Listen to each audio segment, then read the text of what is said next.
The moment I open my eyes, I hear a woman breathing hard beside me.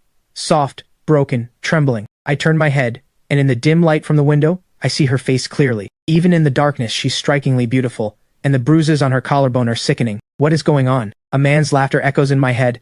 Ha ha ha ha, scared of me yet? The crack of a belt. A bottle shattering. A woman sobbing. Those bruises, I'm the one who put them there. I've been reborn into the body of a man who shares my name, a drunk and an abuser. A worthless drifter. In my past life, I was Jason Chen, a $100 billion business legend, and now I open my eyes as the man of this broken household. A wife-beating, degenerate gambler. You're awake? Yeah. Can't sleep? Let me get you some tea. No need. Just go back to sleep. I keep my voice as gentle as I can, but she flinches like a startled rabbit. Barefoot on the cold floor, she glances back instinctively as she reaches the door.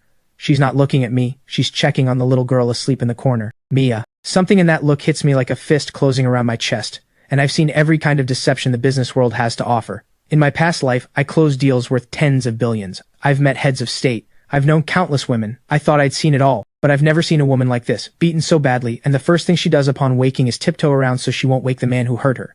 The second thing is checking if her daughter slept well. I sit up and rub my temples as the memories keep flooding in. He gambles. When he loses, he beats his wife. Shut your mouth. Get out. What are you doing here? You worthless tramp.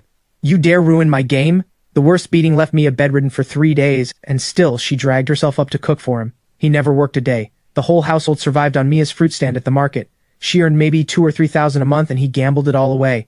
When he lost, he'd come home demanding more. He didn't even care about his own daughter. Cherry ran a fever of 102 degrees. He was at the gambling table. Someone called him. He said flatly, "I'm playing cards. Tell me when she's dead." Then last night, "Hey man, I lost again." "No problem. I'll hand over Mia instead." "What's she worth?" "What do you mean what's she worth? She's gorgeous. Don't believe me? Come see for yourself tomorrow. I'll bring the boys by today." I close my eyes. I take a deep breath. Mia brings in a cup of tea. Cherry whimpers uneasily in her sleep. I lift the mosquito net and take the cup. "Come inside," I say. "Don't want mosquitoes getting in and biting the kid." Mia's head snaps up, staring at me. She can't believe the man who does nothing but hit and curse her just said something like that. She climbs into bed, soothes Cherry back to sleep, then lies down with her back to me. Her body is tense. After a long moment, she lets out a low, hollow laugh. "Can't sleep, can you?" I grunt in reply, as if that's the signal she's been waiting for. Her fingers tremble as she undoes a button on her nightgown. The bed creaks. "Try to be quiet." Her voice is flat, resigned. My head goes blank with shock. In an instant, I understand the original Jason made his own wife do this, right next to their sleeping daughter, just to keep his temper from exploding. A wave of disgust and rage surges straight to my head, and right behind it something sharper. A stab of grief. I grab her hand before she can undo another button. "Mia," I say, looking straight into her eyes. For the first time I say her name like I actually mean it. "Listen to me. You never have to do this again." Her whole body shudders. Her eyes go wide, shock and confusion, and underneath it, a flicker of hope she doesn't dare show. "Go to sleep. I'm going to give you and Cherry a real life." The plan is already taking shape in my mind.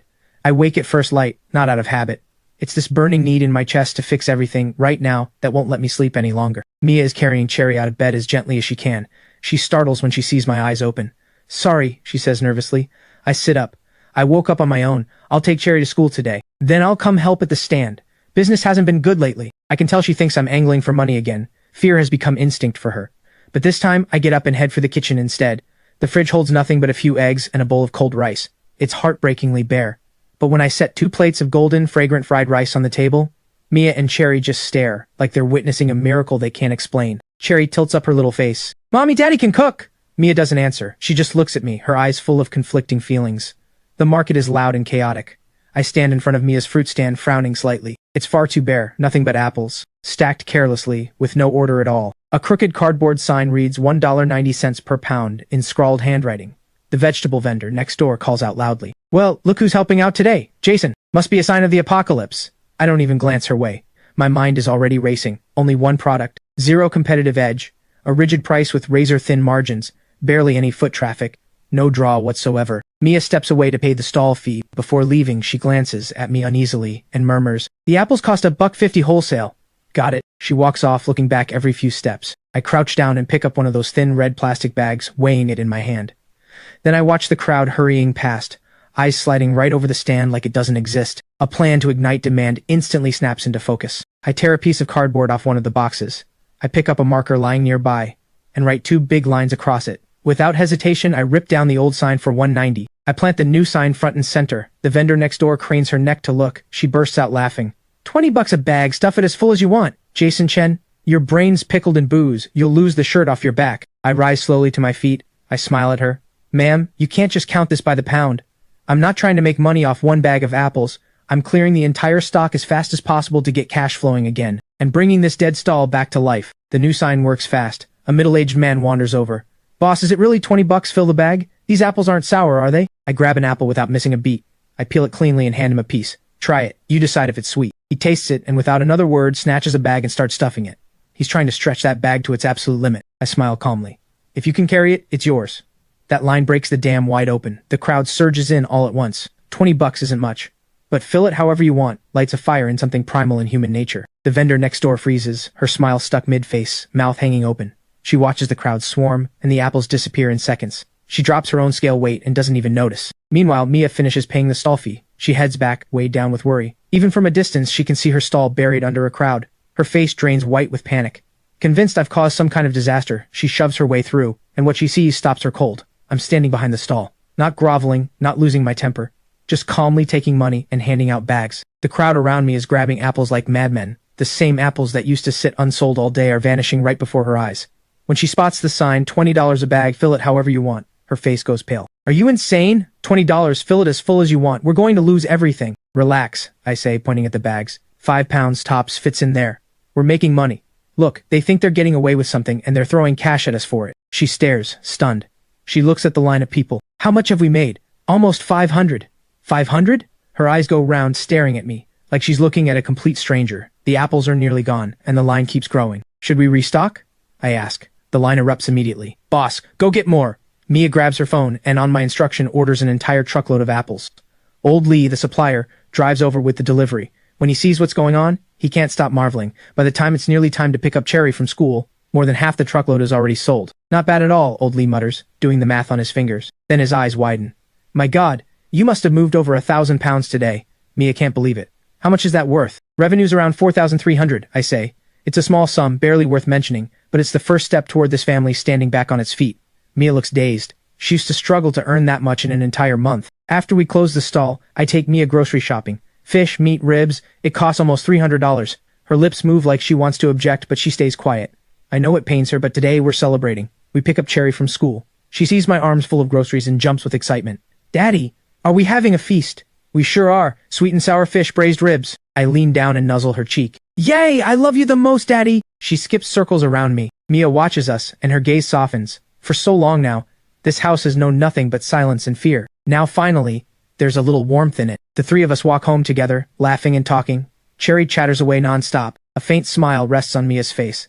This is everything I wanted when I was reborn. As we pass a corner shop, Cherry suddenly tugs at my sleeve. Her eyes light up as she points at a glass tank inside. Daddy, look! Little goldfish! All red and pretty! It's just an ordinary goldfish worth a few dollars, but to Cherry, it's a priceless treasure. Alright, Daddy will buy you one. Mia glances back.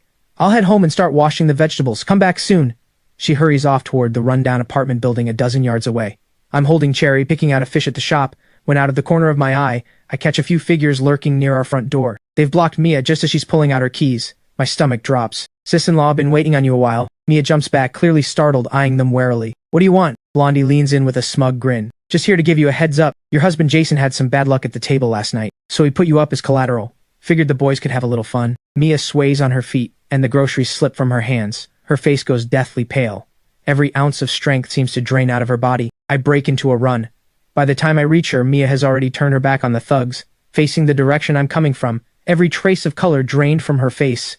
Tears pour silently down her cheeks. She looks at me, holding our daughter, carrying a little goldfish tank, walking toward her like some perfect father. Her lips move. She looks like she's struggling to speak. Then I hear her say, Jason Chen, you spent a whole night and a whole day putting on this act just to push me into the fire myself? She doubles over, snatches up the groceries she just dropped, and hurls them at me with every ounce of strength she has. I hate you. I'm divorcing you. The food slams against me and scatters across the ground. Cherry bursts into terrified tears. Mommy, don't hit Daddy! Before I can say a word, Mia spins around and tries to bolt inside, but she doesn't make it. Shifty Eyes grabs her by the wrist. Hey, not so fast. His hand starts creeping upward. He grins wide.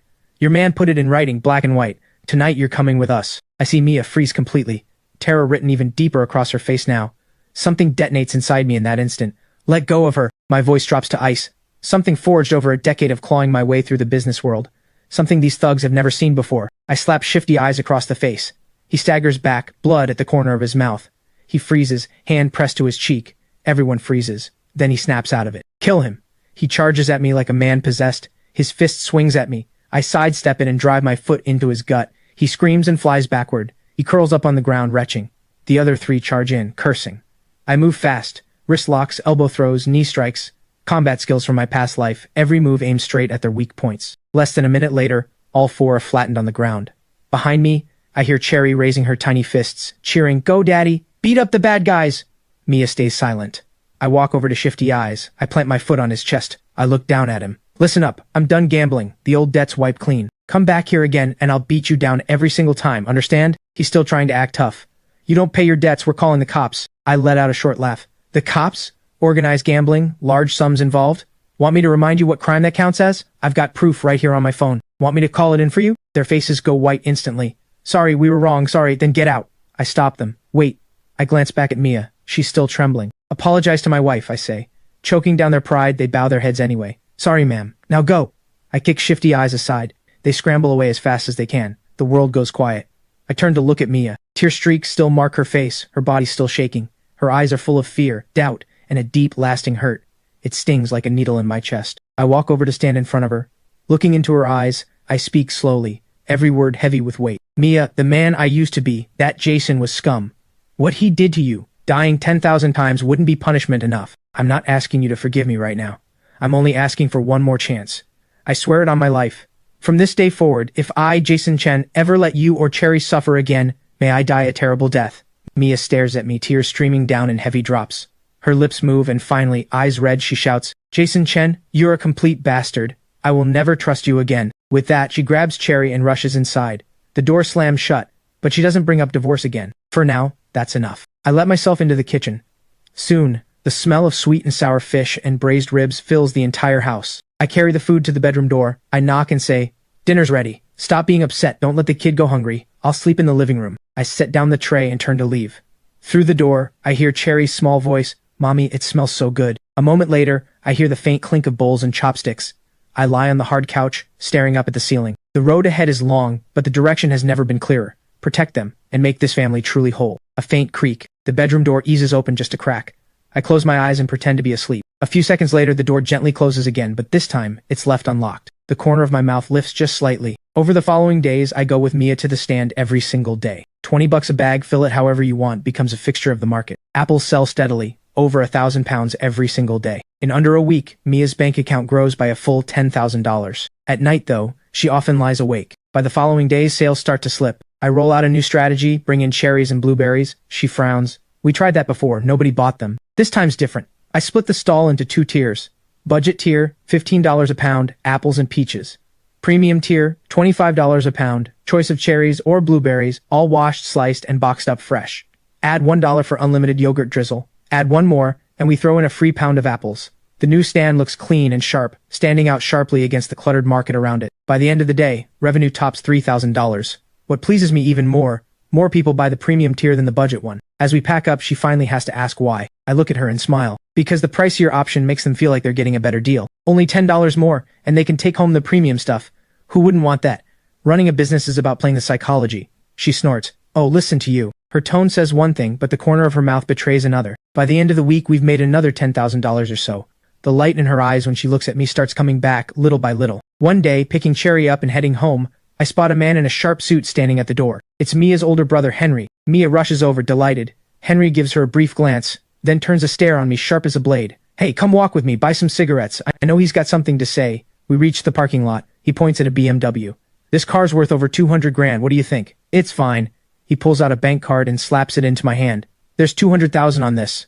The car's yours too. Divorce Mia tomorrow. The kid stays with her. The car and the money are yours. You two go your separate ways, clean and final." I shake my head at Henry's words. "Henry, I'm not who I used to be. Old habits don't change." Henry's expression goes cold instantly. "Mia was the jewel of our family. And what kind of life has she had with you? Drinking? Gambling? You think you deserve her? You think this isn't enough money? Name your price then." Anger flares up instantly inside me. I know he's cursing out the man I used to be, but the words still cut deep. "Give me a few more months." He cuts me off. "You're lower than mud. A country hick. Just because you went to college doesn't make you a city man. If my sister hadn't been blind back then, she never would have married you. What are you anyway? People like you just want to climb the ladder, grab some money. Marrying a pretty wife for status, right? You think you're worthy of her? My fist clenches, then slowly relaxes. I came from a farming family. I've embarrassed your family. I get that. I look him dead in the eye and say slowly and clearly, but don't insult me with money. Give me 3 months and I'll earn $1 million. Come talk to me again then. Henry freezes for a moment, then lets out a contemptuous laugh, like he's just heard the joke of the century. I don't bother responding. I turn and walk back home. Mia meets me at the door. Worry fills her eyes. Everything okay? It's fine. Henry was just giving me a pep talk. I lie with a smile. She doesn't believe it, but she lets it go. Henry stays for dinner. At the table, his eyes sweep over the worn-out furniture. He frowns. You're still keeping all this junk? Aren't you embarrassed? I'm about to respond when Mia gently tugs my sleeve under the table.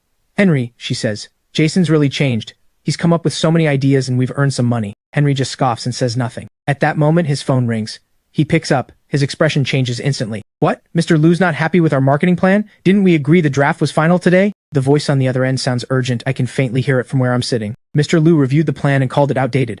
All that exclusive life, a collector's legacy language. He says clients aren't buying that kind of pitch anymore. He's giving Henry 3 hours, then he wants to talk to him personally. If they can't fix it, the entire planning fee gets withheld. And Henry's job is on the line too. Henry hurriedly pulls out his laptop. He starts groveling over the phone with a client who wants the project to highlight high-end positioning without coming across as arrogant. They want cultural depth and a youthful edge at the same time. I catch a few lines of it. I glance at his proposal. The whole approach is wrong. A high-end development doesn't sell houses. It sells exclusivity. It sells access, sells the future. I say nothing, just turn and head back to the kitchen. When I come back out with another dish, Henry's gone. His laptop is still open. His proposal is half finished. He stepped out to take a call. Mia looks anxious. If they lose this deal, he might lose his job entirely. I heard this development is their company's most important project of the year. Cherry suddenly looks up at me. Daddy, are you better than Uncle Henry? Only one way to find out. I smile. I sit down and move the mouse. Without hesitation, I delete Henry's unfinished proposal entirely. Are you insane? Did you even save anything? Saving wouldn't have helped. His whole approach was wrong. I don't bother explaining further. My fingers land on the keyboard, and within moments, I'm completely absorbed. A brand new proposal takes shape under my hands. An exclusive community operating model, a resource integration framework, a membership identity system. Piece by piece, it all comes together. By the time Henry returns, he sees me sitting at his computer. He explodes instantly. Who said you could touch my laptop? He just wanted to help, Mia explains hurriedly. What the hell does he know about real estate marketing? Henry storms over, ready to lay into me, and then he freezes mid-step. On the screen sits a complete, polished marketing proposal. A second later, his eyes flash red. Where's my original draft? Deleted. His whole body shakes with anger. Do you have any idea how many sleepless nights that took? Right then, his phone rings. The deadline has arrived. He stares at the nearly finished proposal on screen, and his expression shifts. Gritting his teeth, he finally clicks send. Then he glares at me. If this deal falls through, you and I are not done. I lift my water glass and take a sip. Less than 10 minutes later, his phone rings again. He answers, listens for a moment, and the corner of his mouth tightens. After he hangs up, he shoots me a look loaded with conflicting emotions. He grabs his laptop and heads for the door. I'm going to the office. We'll settle this when I get back. I give a faint smile. I already know exactly what he's about to walk into. What's in that proposal is far beyond what a planner at his level could ever explain on his own. Sure enough, my phone rings not long after. It's Henry. His voice on the other end sounds awkward. Jason, can you come to my office right now? Mr. Liu insists on meeting whoever wrote this in person. Send me your address. I'll come pick you up myself. On the drive to the office, Henry drives fast, tense silence filling the car. Neither of us speaks. At a red light, his jaw tightens, and he finally forces out, when we see Mr. Liu, keep your mouth shut. I'll handle it. I glance at him. And keep making things up until you get caught on the spot? His face flushes, and he shuts up. We step into the meeting room. A well-dressed middle-aged man rises and points at the projection. Mr. Chen, this exclusive community concept is impressive. How would it actually work? I walk up to the screen and have the assistant flip to the operations page. What I've designed is an identity verification system. First, every owner must pass review by the residence committee. Having money alone isn't enough. They need to bring value to the community, resources, connections, expertise, or influence. Second, I recommend setting aside 30% of the units as flexible memberships. Invite top entrepreneurs, artists, and scholars for short-term residencies. It gives the whole community its own built-in prestige. Third, host monthly exclusive salons. Invite only the top names in their respective fields. Non-residents can't even buy a ticket in. Mr. Liu's eyes light up. You're turning real estate from a product into membership status. He asks a few more questions and I answer every one without hesitation. The senior planners in the room nod along, impressed. Mr. Liu stands. Excellent. His eyes burn with intensity as he looks at me. I have an open marketing director position. 500,000 a year. Are you in? 500,000. I feel Henry's breath catch beside me. I smile and shake my head. I need to help my wife run her fruit stand. Taking a job isn't something I'm considering right now. Mr. Liu pauses, surprised. I continue. There's something else I'm not sure I should bring up. Go ahead. Your pricing on this development is too conservative. The air in the room tightens. Instantly. Henry grabs my sleeve in warning. Mr. Liu narrows his eyes. What exactly do you mean by that, Mr. Chen? Given current market conditions, our pricing is already the highest in the area. If I'm not mistaken, you're planning a launch price around 8,500 per square meter, correct? I pause. I'd suggest pushing it past 12,000. A wave of sharp intakes of breath ripples through the room. Some people are already shaking their heads. Mr. Liu's voice turns grave. Mr. Chen, you may not fully understand this market. In this district, anything past 9,000 becomes hard to sell. Here's the situation. I walk to the window and point at the empty lot east of the development. First, last week's Planning Commission meeting minutes mentioned expanding rail transit density in the Eastern New District. Second, the new mayor, in a construction sector forum last month, emphasized cutting commute times between new development zones and the city center. Third, the Planning Bureau's website recently updated the land use map for the Eastern District. The plot east of your project changed classification from reserved land to transit infrastructure land. The room falls silent. Every eye in the room is fixed on me. Connecting all of this together, and factoring in the new mayor's career history, when he served in the South District before, the first major project he pushed through was a subway extension. I believe a new transit extension plan will be announced within 6 months, with a station most likely landing right east of your project. Mr. Liu jumps to his feet. How confident are you in this? 70%, I say calmly. But even at 50%, it's a bet worth taking. Because once the news goes public, property values will jump over 30% immediately. Pricing at 12,000 now looks steep, but compared to its real value 6 months from now, it's still a bargain. I look directly at Mr. Liu. More importantly, once the transit news breaks, a flood of budget developments will hit the surrounding market. If you're still holding at 8,500, you completely lose the positioning advantage of a premium development. Wealthy buyers don't want to be neighbors with subway commuters. Total silence fills the room. Mr. Liu stares at me for a full minute, then dials a number. Secretary Wang, get me Director Li at the Planning Bureau. Find out quietly what's happening with the Eastern District's transit plans. The 10 minutes that follow feel like 10 years. The phone rings. Mr. Liu answers it. As he listens, his expression grows heavier by the second. Finally, he just says, confirmed? All right, understood. He hangs up and turns to me. Come work for my company as Vice President of Marketing. $1 million a year. Are you in? $1 million a year. I see Henry's face flush deep red, his entire body frozen in place. I shake my head again. I'm not interested in working for someone else. I want to spend more time with my family. Mr. Liu studies me for a long moment, then gives a wry smile. To each their own. But I'd still like to bring you on as a consultant for this project.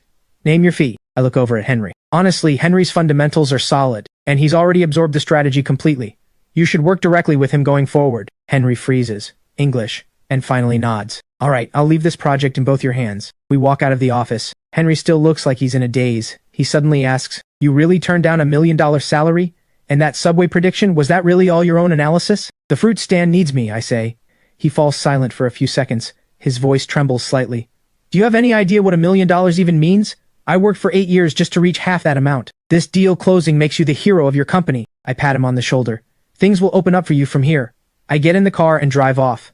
In the rearview mirror, he stands frozen, watching me go for a long, long time. At dinner, Henry shows up again. I raise my cup first. Tea instead of liquor. Henry, for everything I put you through in the past, I owe you a real apology. Mia freezes, chopsticks stopped mid-air.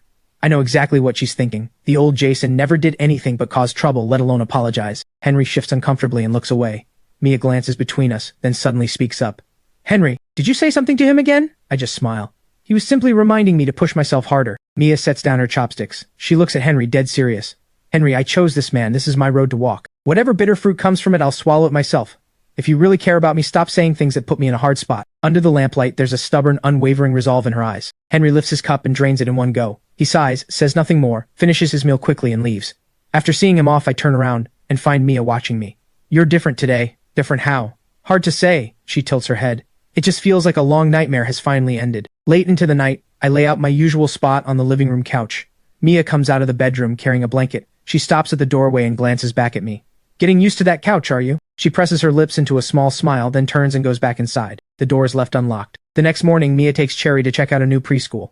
I stay home, going over our finances, planning the next move. At noon, my phone rings suddenly. It's Mia, her voice cracking with tears, loud noise in the background.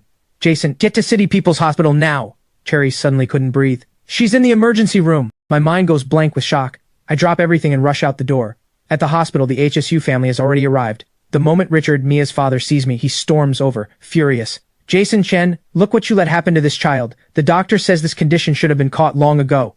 A nurse rushes to intervene. Family members, please keep your voices down. Linda, Mia's mother, walks over, her eyes red, her voice shakes. The doctor says it's idiopathic pulmonary hypertension, a rare condition. What we're using now only keeps her stable temporarily. She needs a specialized targeted medication, imported, costing over $30,000 a month, and she'll need it long term. My heart clenches like a fist closing around it. Pulmonary hypertension. How could this happen? Mia collapses into my arms, sobbing, her whole body shaking. The doctor said she might have had this for a while already. The symptoms weren't obvious. It's my fault for not noticing. She'd say she was tired sometimes, and I thought it was just from playing too hard. What good does saying this do now? Richard's voice turns icy. Treatment needs money. $30,000 a month for the medication. Can you two even afford that? Linda looks at her daughter. Honey, listen to your mother. Get a divorce. If you divorce him, the HSU family will cover all of Cherry's medical costs. Mia's head snaps up. Mom, what are you saying? Do you want to keep suffering with him? Look at what state your daughter is in right now. Linda is crying too now. This medication can't be stopped.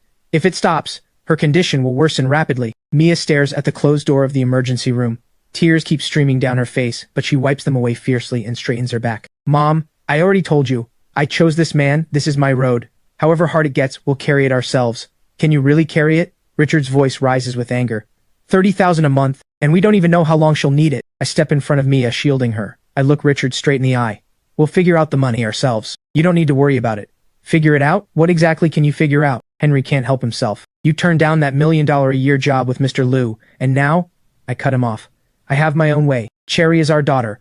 We'll see this through no matter what. Richard stares at me for a long moment, then lets out a cold laugh. Fine. If you've got that much backbone, then carry it yourselves. Let's go. The HSU family leaves. Mia leans against my shoulder, quietly sobbing, her shoulders shaking without pause. Don't be afraid. I rub her back gently. I'm here. She lifts her tear-filled eyes. But the medication's $30,000 a month. Money isn't the issue. I look out the window. You focus on taking care of Cherry. Leave the rest to me. Standing at the payment window, I look at the bank card in my hand. Every dollar earned from early mornings and long hours, saved cent by cent. But I know it's nowhere near enough to cure my daughter. In my past life, I built a $100 billion empire from absolutely nothing. This time for this family, I have to get enough money, right now. Standing in the hospital hallway, I scour my memory desperately for anything that could earn fast money. Futures trading, too slow. Antiques, too murky a market. Stone gambling, needs connections I don't have. Then, an extremely obscure memory suddenly snaps into focus. An underground betting site once had a glitch in its virtual horse racing section involving prize prepayment. Someone exploited it once, draining over $2 million in 3 days. The site only discovered the anomaly during account reconciliation. The mechanics behind the glitch aren't complicated, but it requires precise, split-second timing. To encourage more betting, this site displays projected winnings during the final 30 seconds of each virtual race. Based on live odds, this system shows potential winnings as available balance before the race even ends. The key window is those final 30 seconds. If a user takes that phantom balance and places it on a bet in another race about to close, the system somehow lets the bet go through. Done correctly, a small amount of real money can leverage dozens of times that amount in phantom funds across a chain of bets. Once every race settles, as long as the final bet wins, the profit becomes completely real. Put simply, it's like betting $100 at a casino, and the dealer, seeing you're about to win, pushes $1,000 in chips toward you early, saying, "This might be yours." You immediately take those chips to another table, place a bet, and win there too. In the end, the casino has no choice but to honor it. And I know the exact trigger window for this glitch, along with how to avoid tripping the risk control systems. Even more importantly, at this point in time, no one else knows the glitch exists yet. I glance at the clock in the hospital hallway. 2:20 in the afternoon. I turn and walk quickly out of the inpatient building. There's a worn-down internet cafe near the hospital, thick with smoke. I take a seat at the computer farthest in the corner. I log into what looks like an ordinary sports news website. But I know the hidden entry point. 3 layers of redirects deep. I finally land on a bare-bones page with simple text and basic animation, Lucky Derby. Each virtual race runs 3 minutes. I take a deep breath. Step 1. Register a new account using a randomly generated username. Step 2. Fund the account. The site supports several, discrete third-party payment channels. I choose a method that splits the funding into small amounts. 5 minutes later, $5,000 in starting capital lands in the account. Balance: 5,000 points. Time: 2:40. The first virtual race begins. I place a $1,000 bet on horse number 3 to win. Odds 2.5. As the simulated race hits its final 40 seconds, horse 3 surges from 5th place to 2nd. In the bottom right corner, my available balance suddenly jumps. 4,000 becomes 5,500. The system has pre-added the $1,500 in potential winnings from my $1,000 bet. I don't act on it yet. This is just the standard display, not the glitch itself. The race ends. Horse 3 wins by a narrow margin. Real settled profit $1,500. Account balance $6,500. Second race 245. I bet $2,000 on an exacta picking the top 2 finishers. Odds 3.2. With 30 seconds left, the system once again pre-displays my projected winnings. My balance jumps from 4,500 to 11,400.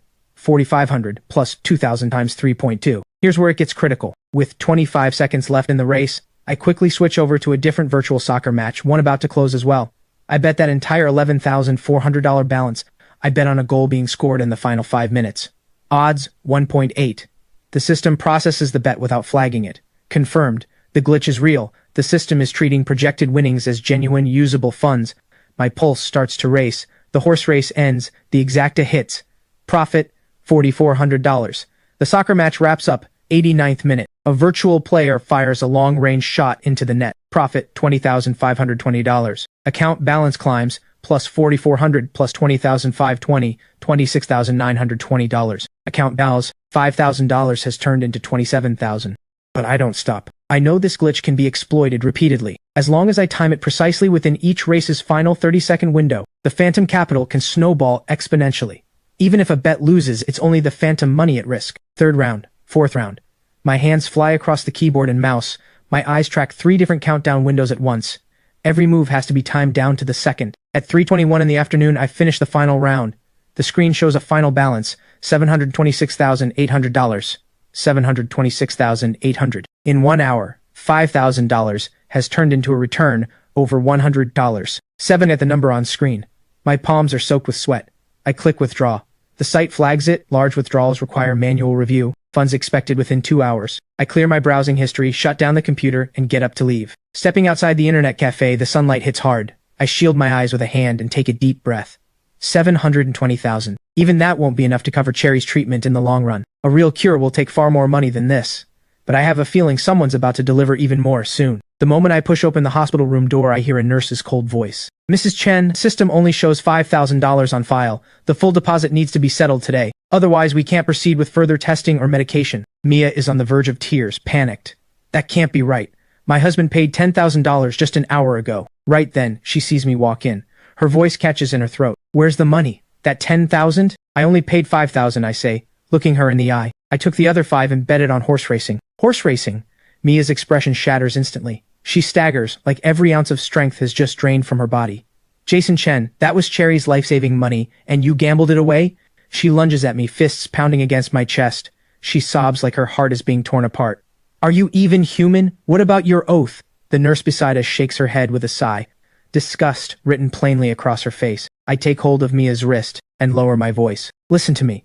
I won with that $5,000. The payout will hit my account within 2 hours. Cherry's medical bills are taken care of for now. She stops cold, lifts her head, and looks at me with eyes drained of all hope. You're lying again, aren't you? Her finger points at me, trembling violently. You knew how much I hate gambling. You swore you'd never gamble again. I stay silent. Anything I say right now will sound like an excuse. Give me 2 hours. I release her wrist and look toward our pale, sleeping daughter on the bed. I'll be back with the money in 2 hours. With that, I turn and walk out, leaving behind the sound of her stifled, hopeless sobbing. By the time I return with a pot of hot porridge, Mia is slumped over the bedside, looking as if she's fallen asleep. But her trembling shoulders give her away. Cherry is awake. Her small body is hooked up to tubes. When she sees me, she forces out a weak smile. Daddy, I know, Cherry. I know you've been so good. I lean down and gently touch her cheek. Daddy's going to beat this sickness, I promise, and take you to the best amusement park, and we'll eat cotton candy bigger than the clouds. Cherry's eyes light up. I want to stay with Mommy and Daddy forever. Mia raises her head, her eyes bloodshot. She looks at her daughter's pleading face, then back at me, and finally lets out a long, exhausted sigh. She takes the bowl of porridge from me. Go take care of whatever you need to. Her voice is hoarse. I've got her here. I know this is the last bit of room she's willing to give me. I check the time, and by the time I walk out of the room, I don't look back. I leave the hospital, heading for the bank, when a black Mercedes pulls up sharply in front of me. The door opens. 2 expressionless men in black step out. Mr. Chen, Mr. Gu would like a word, in the car. Moves fast, this one. I nod and get in. The interior is spacious. A man in his 40s, dressed in a finely tailored suit, sits across from me. His features aren't intimidating at all. Almost refined.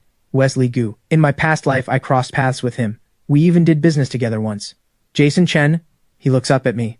Impressive. I've had 7 or 8 programmers babysitting that system of mine for 3 years without a single problem, and you walk in and blow a hole right through it on your first try. So tell me, how'd you find it? I leaned back, meeting his gaze head-on. You run a betting operation, Mr. Gu? Afraid of people actually winning? A system glitch is your own problem to deal with. I won that money fair and square. What, planning to stiff me on it? Wesley's eyes narrow slightly. 700,000. I'm not so cheap I can't cover that. He smiles. You can keep the money, but you're not walking away without paying some price. I know he's testing the waters, trying to figure out who I really am. In my past life, I knew him inside and out, but I can't show all my cards right now. I smile back. Fine. I won't take your money for nothing. How about I give you a piece of information instead? Go on. Wesley raises an eyebrow. I'm listening. It's about your father, Mr. Gu Chang'eng. Wesley's fingers freeze around the ring on his hand. Has he been having chest tightness lately, and numbness in his left shoulder and arm? My tone stays calm and level. I'd recommend an urgent coronary CT angiogram. Specifically, the mid-segment of the left anterior descending artery. A routine checkup won't catch non-calcified plaque buildup. Wesley's pupils contract slightly. He studies me for a few seconds, then immediately dials his phone. Director Wang, please arrange an emergency cardiac exam for my father right away. A coronary CT angiogram. Focus on the left anterior descending artery. The car falls into silence. 40 minutes later, his phone rings. Wesley answers. His face changes color instantly. After hanging up, the way he looks at me has completely transformed. Severe blockage in the left anterior descending artery, over 85%. Any later, and there'd have been nothing they could do. Jason Chen, who exactly are you? That's not what matters here. I meet his gaze directly. What matters is my money and my safety. The funds will be released immediately. Wesley fixes his stare on me. On my turf, no one will lay a finger on you.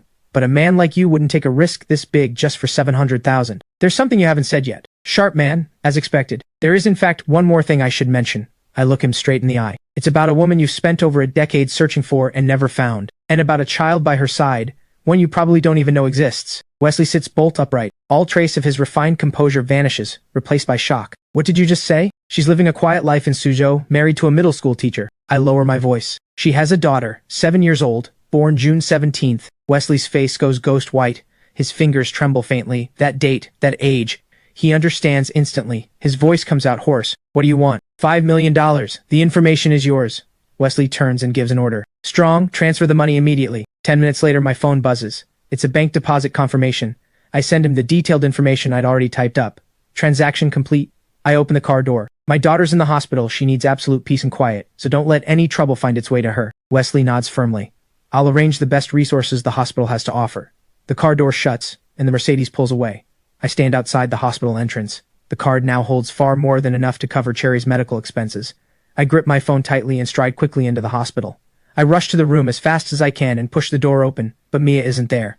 Her father, Richard, sits beside the bed instead. His face is dark with anger. Your own daughter's sick like this, and her father's off running around God knows where. I ignore him. I walk to the bedside, touch Cherry's forehead, and ask quietly, where's her mother? Said she had something to take care of, told me to watch her. Richard scoffs. You two run off faster than each other. Gone for hours now. My heart drops instantly. Mia would never leave Cherry alone for hours, not at a time like this. I dial her number immediately. No answer. Even Richard senses something is wrong. Why isn't she picking up? Just then, a cleaning woman's complaining voice drifts in from the hallway. Those shameless people plastering surrogacy ads in the bathroom again. Imagine making money like that. Surrogacy. A terrifying thought slams into me. Mia wouldn't. No, she wouldn't be that reckless. But in the next second I picture her, red-eyed and stubborn, refusing to back down. She would. She absolutely would. I spin around and bolt out of the room. Richard calls after me. Where are you going? The hospital's still demanding payment.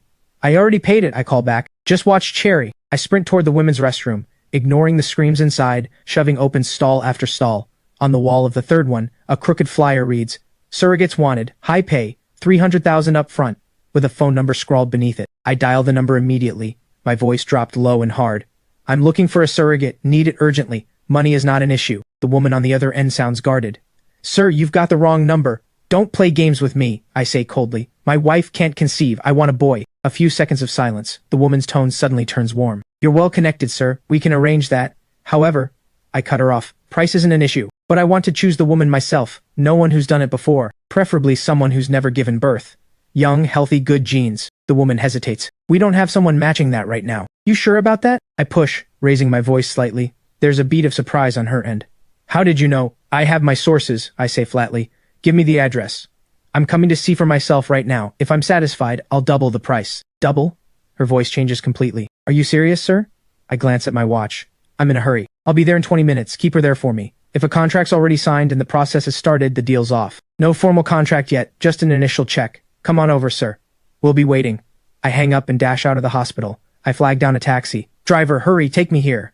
At the same time, I dial the police and quietly give them the address. I report a suspected illegal surrogacy operation. 20 minutes later, I'm standing in a rundown urban village. I find the old building marked with a domestic services sign and head straight to the 3rd floor. The door cracks open. A middle-aged woman sizes me up. You're the one who called? Where is she? I ask. I push my way inside. The woman smiles. In the restroom. This one's a good match. 28 years old, already had 1 daughter, natural delivery, perfectly healthy, desperate for money, easy to negotiate with. I push open the door, and there's Mia, sitting on a worn-out couch, hands clenched tight around the hem of her shirt. The moment she sees me, her eyes go wide, her whole body frozen. This is her, I say, expression flat as I look her over, like inspecting a piece of merchandise. Stand up, turn around. She rises and there's genuine panic written across her face. What do you think, sir? The woman asks, fawning. Looks and figure both solid, and she's got a college degree too. I walk up to Mia and study her face. Too thin. Can she actually carry a boy? We can't guarantee the sex 100%, but we can do screening, the woman explains hurriedly. I want to guarantee it's a son, I say coldly. I'll pay more. But if it turns out to be a girl, you bear full responsibility. Sir, that's far too much risk for us. I turn and fix my eyes on the woman. Big risk, big payoff. I want her. Name a price. We sign the contract now and I take her with me right now. Now? The woman freezes. Sir, the process usually... I cut her off. I'm expediting it. I pull a bank card from my pocket. Money is not a problem. But I'm taking her right now. The woman's eyes dart around, calculating. Sir, that's against our process. If you take her right away, what if... Then go get someone with actual authority, I say, staring her down. Or are you telling me nobody here can actually make a decision? Her face shifts. Please wait, sir. She steps out of the room and shuts the door behind her. The moment the door closes, Mia rushes over and grabs my arm. Are you insane? We have to get out of here now. We're leaving together. I take her hand firmly. Trust me. Footsteps approach outside the door. The door swings open. The middle-aged woman returns, 2 burly men trailing behind her, along with a middle-aged man in a suit, wireframe glasses perched on his nose. Sir, this is our Mr. Chen. Mr. Chen studies me carefully. I hear you're in a rush to take her with you? That's right. Name your price. 800,000, all-inclusive guaranteed boy. Fine. 500,000 deposit. I'll transfer it now. I'm taking her with me. The balance gets paid once pregnancy is confirmed. Mr. Chen smiles. Sir, that's not how this works. You pay the full amount right now. We'll deliver her wherever you specify. He pushes his glasses up. A dangerous edge creeps into his smile. Otherwise, I doubt you're walking out of here. I narrow my eyes. My money's not that easy to come by. We'll see if you've got what it takes to walk out that door then. Mr. Chen gives a signal. The 2 burly men take a step closer. At that exact moment, the faint wail of sirens rises from below. Mr. Chen's face changes instantly. Did you call the police? Why would I call the police? I let out a cold laugh. Though it looks like your business isn't exactly clean. The sirens grow louder fast. Commotion erupts downstairs. Mr. Chen curses violently. Take him out. Use the back door. The 2 thugs charge in from both sides. I shove Mia hard into the corner and grab a chair, smashing it straight into the man on my left. Crack! The wooden chair shatters across his shoulder. He grunts in pain. His movement falters for a beat, but the man on my right is already swinging a fist toward my temple, fast enough to whistle through the air. I jerk to the side. The punch grazes my cheekbone, leaving a burning sting. Before I can fully regain my footing, a flash of cold steel cuts through the air. He's pulled a switchblade and lunges it straight at Mia. Ah! Mia's scream erupts right beside me. In a split-second flash, I lunge forward, throwing myself between her and the blade. A dull, wet sound. The knife sinks into flesh. Searing pain detonates instantly. My left shoulder goes ice cold, then floods into a burning heat. The man never expected me to throw myself onto the blade. He freezes for a split second, and in that single instant my right hand locks onto his knife-wielding wrist. I slam my forehead straight into the bridge of his nose. Crack! The sound of breaking cartilage mixes with his scream of pain. He releases the knife handle. He staggers backward. Police! Don't move! Everyone on the ground! In that very moment, officers come storming up the stairs. I press my hand over my bleeding left shoulder, still shielding Mia. I raise my right hand. Officers, we're the victims here. Mr. Chen lies on the ground, still struggling, pinned firmly down by the officers who rushed in. A young officer spots the blood soaking my clothes, and immediately shouts into his radio. We've got someone wounded here, need an ambulance. Mia rushes over to me, pressing her trembling hands around the wound, tears streaming down in heavy drops. Her voice breaks apart. You're bleeding, there's so much blood. I lean back against the wall, and force a smile for her. I reach out with my uninjured hand and gently touch her face. It's fine. Just a flesh wound, as long as you're okay. By the time we leave the police station, the sky has gone fully dark. Mia clings tightly to my arm, her fingertips ice cold, trembling faintly. Once we reach a quiet, empty spot, she stops walking and looks up at me. Tear streaks still mark her face. How did you even know I was there? How could you walk in there alone? I reach out and gently wipe away her tears. Because you're my wife. Cherry is our daughter. If the sky comes falling down, I'll be the one standing under it, don't worry. Cherry's hospital bill is already paid. Mia collapses into my arms, sobbing, as if trying to cry out every ounce of fear and pain she's carried. I hold her trembling body close, letting her tears soak through my shirt. The night sky holds no stars, but the darkest hour has already passed. Back at the hospital, a nurse tends to my wound. The knife wound on my left shoulder takes over a dozen stitches to close. The doctor says any deeper, and it would have hit a nerve. Once bandaged, I send Mia back to check on Cherry. She hesitates for a moment. Being away from her daughter this long has left her uneasy. She nods and heads off. I sit alone in a chair in the treatment room, catching my breath. Just as I'm about to get up, my phone buzzes. A bank deposit notification. Wesley has sent another transfer marked as medical support for Cherry. I check the amount. More than enough. As I push open the door to the hospital room, I spot Henry standing at the far end of the hallway, on the phone. He sees me, and his face darkens. He hangs up and walks over, voice low. Jason Chen, where did the $500,000 for the medication deposit come from? Won at horse racing, I say. He stares at me for a few seconds, then lets out a cold laugh. Jason, you've gambled for years and never once brought a single dollar home for this family. And now, the moment your daughter is seriously ill, suddenly you're winning this kind of money? I don't bother responding. I bet you went and borrowed it from some loan shark. Acted all high and mighty turning down that big salary, only to go crawling for a loan behind everyone's back. I'm telling you right now, don't even think about dragging the HSU family into your debts. With that, he turns and walks away. I stand there, watching his back disappear down the hall. Over the following month, Cherry stays in the hospital the entire time. Idiopathic pulmonary hypertension is an extremely rare condition.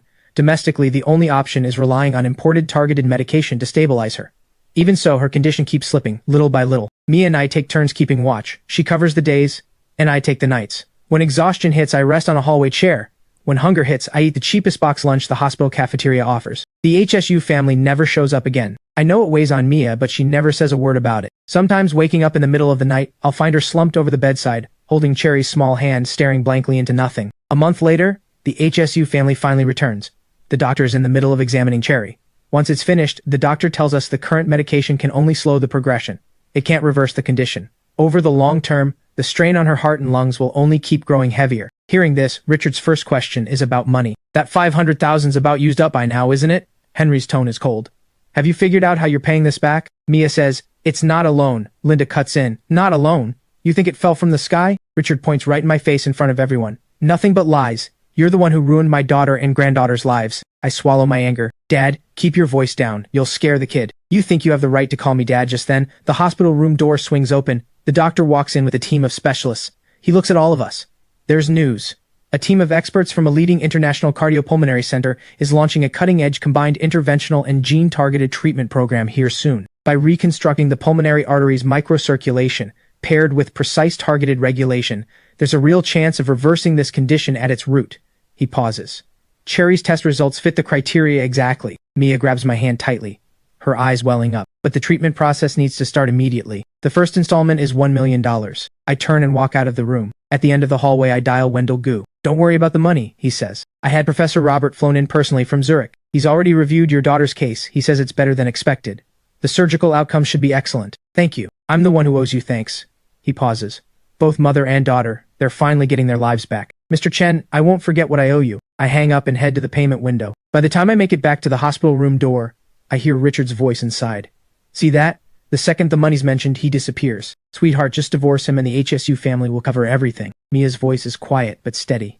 Dad, Mom, Henry, I appreciate the offer, but we really don't need it. Jason put down another $1 million deposit just the day before yesterday. The room falls silent for a few seconds. A nurse pushes the door open to begin pre-op prep and mentions casually, the child's father just submitted another $1 million, earmarked for follow-up treatment and the imported targeted medication. I stand in the doorway. Richard, Linda, and Henry all freeze in place. Outside the operating room, the red light glows. Mia leans against my shoulder. Her body trembles slightly. I hold her hand. Professor Robert is one of the world's leading authorities on pulmonary hypertension. He's handled 27 cases like this one. Every single one was a success. Henry walks over, his face dark. Jason, exactly how much did you borrow from Mr. Liu? I look up at him. My business isn't something you need to worry about. $2 million. Even if the HSU family sold our house, we couldn't cover that. He turns to Mia. Sis, tell me the truth. Mia opens her mouth to speak, but Richard barges in first, striding over. He jabs a finger at me. You're asking him? All he knows how to do is lie and gamble. He turns to Mia.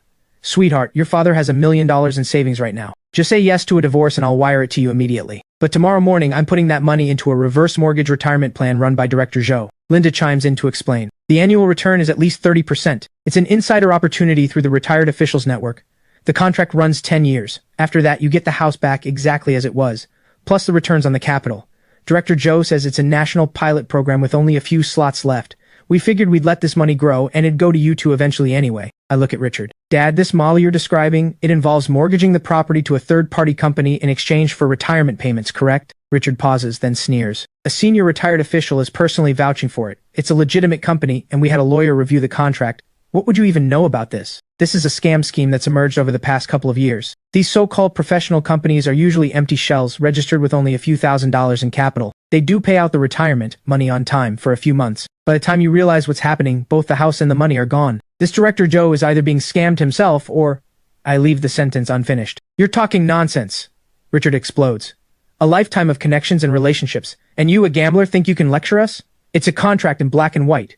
You think the government wouldn't step in? I think you're just jealous. Mia suddenly stands up, her voice shakes. Dad, take your project and go. I don't want your money. Whether Cherry lives or dies, I'll carry that myself. Richard's face turns ashen. He points at his daughter, unable to speak for a long moment. Finally, he yanks his hand away in disgust. Fine. Don't you regret this? Linda sighs, eyes red. Henry looks like he wants to say something but doesn't. The whole family turns and leaves. Silence falls suddenly outside the operating room. Mia sinks onto the bench, tears sliding down silently. I gently wrap my arm around her shoulders. 4 hours later, the surgery light switches off. The lead surgeon walks out. A smile crosses his face. The surgery went extremely well. She'll need 48 hours of observation in the ICU, but the prognosis looks very promising. Mia's knees buckle. I catch her just in time. She covers her face, tears streaming through her fingers, but this time, they're tears of joy. 2 months later, Cherry meets the criteria for discharge. Her color has returned, healthy and rosy. She still needs regular medication and checkups, but she's back to bouncing around full of energy. To celebrate her new lease on life, we book a table at a newly opened upscale steakhouse. While she was in the hospital, I promised her, once she got better, I'd take her for the best steak in town. The steakhouse is elegant and refined. Cherry kicks her little legs excitedly in her seat as Mia tucks a napkin into her collar. The dishes arrive, and just as I'm about to cut into my steak, a well-dressed young man passes by in the aisle. He glances over casually, and his eyes land on Mia. He stops short. Mia! Surprise flickers across his face, quickly shifting into a smug, knowing smile. He steps closer, his eyes sweeping over me and Cherry, lingering a beat longer on Cherry before settling back on Mia's face. I heard you got married. So who's this? Mia's fingers tighten slightly. This man's name is Felix Ju, the man Mia's parents once tried hard to set her up with. Seeing him, Mia's body visibly stiffens. Her voice sounds strained. Felix, what a surprise. Felix turns to me, looking me up and down. The assessment in his gaze unmistakable. He extends his hand. Mr. Chen, I presume? Pleasure to meet you. Is this your daughter? She's gotten so big. I stand up. I shake his hand. He deliberately squeezes harder. I don't react. Just watch him calmly. Since fate's brought us together, you don't mind if we join you, do you? Felix says smoothly, then turns to introduce a perfectly made-up woman standing behind him. Wei Ping. He lands a little hard on the words, old friend, and girlfriend, as he speaks. Wei Ping's eyes flick quickly over Mia, settling finally on her clothes. A flicker of superiority crosses her face. She puts on a smile. Mia, is it? What a coincidence. Let's sit together. Under the table, Mia quietly grips my hand. I squeeze it back and give Wei Ping a polite smile. Mia is fine. No need for the title. You actually look a fair bit older than my wife. Wei Ping's expression freezes. Felix orders a few pricey dishes, then turns to me. So, Mr. Chen, what line of work are you in these days? This one's on me. I run a small business, I say, even-toned. A small business is nothing to be ashamed of. Freedom's worth a lot. He turns to the waiter. Bring us a bottle of Montrachet, the 2015 vintage. He rattles off the wine name fluently, then looks back at Mia. I remember you never used to drink much, but their white wine pairs beautifully with seafood here. You should try a little. Wei Ping chimes in immediately. Oh, definitely. Felix is so particular about food and wine. This must be expensive, isn't it? She poses the question to Felix, but her eyes flick toward Mia. Felix waves it off, feigning nonchalance. It's fine. Just something that pairs well with today's meal. The wine arrives quickly. Following protocol, the waiter pours a small amount into Felix's glass for him to taste. Felix swirls it, sniffs, takes a small sip, savors it for a moment, then nods. It's fine. The whole performance is deliberately theatrical. As the waiter moves to pour for everyone else, I lift a hand and stop him gently. I pick up the glass in front of Mia. Could you swap this glass out, please? It hasn't been chilled long enough. It'll dull the Montrachet's fruit notes and mineral character, especially given how delicate this wine's body is. The waiter looks startled, apologizes quickly, and swaps the glass. I take the new glass and inspect it carefully, then nod that it's fine to pour. The composure starts slipping off Felix's face. Mia stares at me in surprise, then carefully lifts the glass for a small sip. Felix clears his throat. Mr. Chen seems quite particular about glassware, though the real character of Montrachet actually comes from balancing the elegance of Pouligny against the richness of Chassagne. I smile faintly. The vintage is decent enough, but if we're really pairing for today's seafood, the neighboring estate's Court and Charlemagne, the 2014, might actually complement the structure better. Felix's expression stiffens slightly. His face darkens, and he steers the conversation elsewhere. Mia, I started a landscaping company a couple of years back, handle the grounds for major real estate developments. It's hard work, sure, but the income's solid. He holds up 2 fingers and waggles them. Wei Ping jumps right in. Felix is being way too modest. It's over 2 million a year. You know Xingrong Group, right? We've handled the landscaping for several of their high-end developments. She turns to Mia with feigned concern. If you two are ever looking to buy a place, just ask Felix. He's tight with a lot of developers. He could definitely get you the rock-bottom insider price. I see Mia's lips pressed tight. Felix looks at her and waves a hand, putting on an air of generosity. Wei Ping, don't say it like that. Mia, you really are due for an upgrade from that old place. Anytime you need it, just say the word. I can get you the insider price. Easily over 100,000 cheaper than market. Mia's fingers twist together under the table. I gently lay my hand over hers. Message received. No need. If we want a discounted property, I've got my own connections. Felix looks utterly unconvinced. This isn't the time to be stubborn. I heard money's been tight for you two. Saving over 100,000 is real money. Why throw away an opportunity for the sake of pride? Wei Ping immediately backs him up. Exactly. Felix is close with the developers. It's nothing for him, just a word. Think how much better that saved money could go toward supplements for your daughter. Where you're living now is honestly so run down. We're just genuinely thinking of you two. Her gaze sweeps over Mia's clothes. Mia's face flushes red. She opens her mouth to respond, but I gently press her hand under the table to stop her. I take a sip of water, anger building inside me. Today is meant to celebrate our daughter getting a new lease on life, not to sit through this little duet of theirs. Just as I'm about to send them off, a voice tinged with surprise calls out from behind us. Mr. Chen?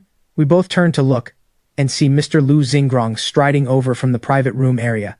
A genuine smile lights up his face. I'm a little caught off guard. I'd seen a photo of him with the owner on the Wall of Fame on the way in, never expecting to actually run into him. Chairman Lu! Felix springs to his feet like he's spring-loaded, knocking his chair over with a loud clatter. His face floods with obsequiousness. He bends at the waist, offering both hands. Chairman Lu, what a coincidence. I'm Felix Zhu from Fengjing Landscaping. I toasted you at your company's appreciation banquet last year. Do you remember me? As he speaks, he shoots a smug glance our way. Mr. Lu's brow furrows slightly. Clearly, he has no idea who this man is. But his gaze quickly slides past Felix and lands on me instead. Out of courtesy, Mr. Lu still extends a hand to shake Felix's, his tone flat. Oh, hello. That single light handshake hits Felix like a shot of liquor. His cheeks flush with pride. His spine straightens. But Mr. Lu pulls his hand back almost instantly, turning toward me, striding right past the frozen Felix, hand extended. Mr. Chen, what a coincidence. I've been wanting to reach out since last time, but I didn't want to intrude while you were caring for your family. Running into you today must be fate. I stand and shake his hand. Mr. Lu, it's been a while. Beside us, I see Felix's eyes go wide, his whole body frozen like he's been struck by lightning. The obsequious smile hasn't even left his face yet, now mixed with pure shock. The expression is almost comical. Wei Ping doesn't recognize Mr. Lu. All she sees is her boyfriend being brushed aside while I, the fruit vendor, am chatting easily with this clearly important man. She purses her lips. Her voice carries just enough to be heard. Oh my, since when do fruit vendors get to chat real estate? How novel. The moment those words leave her mouth, the room temperature drops instantly. Mr. Lu's smile vanishes. His sharp gaze sweeps toward Wei Ping, then back to me, a question in his eyes. I release his hand, my tone calm. Oh, they're old acquaintances of my wife's. We ran into each other by chance, very eager to help apparently once they heard we might be buying a home. Insisted on offering us the insider discount on your developments. Mr. Lu is sharp. He catches the meaning instantly. A smile returns to his face, but smoother now, with a cold edge underneath. Oh, come now, listen to you, he says loudly, patting my arm. With our kind of relationship, you buying one of my properties and we're talking about a discount? His gaze shifts to the stunned Felix and Wei Ping. His smile stays fixed, but his tone turns casually condescending. Little brother, sis-in-law, and the little one. He glances fondly at Cherry. Whichever development, whichever unit you two have your eye on, just tell me directly. He waves his hand decisively. I'll gift you a unit. The words land like thunder. I watch every trace of color drain from Felix's face, his eyes practically bulging out of his head. His mouth hangs open, his body swaying slightly. Wei Ping is utterly lost. She looks at Mr. Lu, then at me, then at her boyfriend, who looks like his soul has left his body, mouth open with nothing coming out. As Mr. Lu leads us into the private room, the 3 executives inside are visibly startled. He's in high spirits. Let me make introductions. Mr. Jason Chen, my lucky charm. The 3 executives stand and nod, though confusion is plain on their faces. His lucky charm? So young, with a wife and child in tow? Mr. Lu pours my tea himself. Little brother, thanks to your tip last time, we raised the price following your strategy, and profits jumped 30%.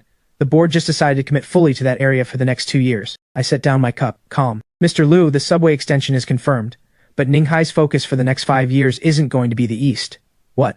All three of them speak at once. Director Wang, the marketing head, frowns. Mr. Chen, what do you mean by that? We did extensive research. That area has plenty of land reserves. Plus the subway boost, it's absolutely undervalued. Director Zhou from Investments adds, and the municipal government's work report explicitly mentioned expanding the city framework eastward. The policy direction is clear. Vice President Zhang stays silent, but doubt is plain in his eyes. Mr. Lu leans forward, waiting for me to continue. I meet his gaze. Everything you've said makes sense, but you're missing one decisive variable: anti-corruption enforcement. The room goes instantly silent. The new mayor was transferred in from the South District of a neighboring city. That district went through a major political shakeup just last year. If his first move here isn't aimed at cleaning up governance, how does he establish his authority? I tap my finger lightly on the table. Eastward expansion involves too much land transfer, relocation compensation, and construction bidding. It's far too murky. He won't touch it during this sensitive period. I speak with certainty. Instead, he'll choose the direction with the least resistance and the fastest visible results. I point southwest. Old city renovation, riverside expansion. Property rights there are messy enough that no one dares to overreach. There's existing infrastructure, river views as a resource, a slight policy tilt, and the value jumps immediately. As for the east, I shake my head. Right now it's a pressure cooker. Whoever jumps in risks getting trapped under the lid when the anti-corruption crackdown hits. Frozen solid for 3 to 5 years easy. Silence falls the instant I finish speaking. I watch the three executives' expressions freeze on their faces. Mr. Lu's hand stops mid-air, teacup still raised, his expression shifting from shock to sudden understanding. He suddenly recalls an offhand comment some official made at a dinner a few days back, about upgrading old districts being a possible direction too. I turn and meet Mia's gaze, her eyes wide, staring at me, full of astonishment. Politics and economics, Mr. Lu mutters, repeating it to himself. Suddenly he sets his cup down hard and rises to his feet. He walks around the table, picks up the teapot, and personally refills my cup. Considering only economics and ignoring politics, that's the move of a fool. Little brother Chen, you've just taught us a crucial lesson today. I watch the three executives suck in a sharp breath. They've never seen Mr. Lu act this humble toward anyone. I smile. Mr. Lu, you flatter me. Just thinking out loud. Don't hold it against me if I'm wrong. Thinking out loud. Mr. Lu shakes his head. Every word was worth a fortune. No, fortune doesn't even cover it. That kind of insight is worth billions. Mr. Lu sits back down, eyes gleaming.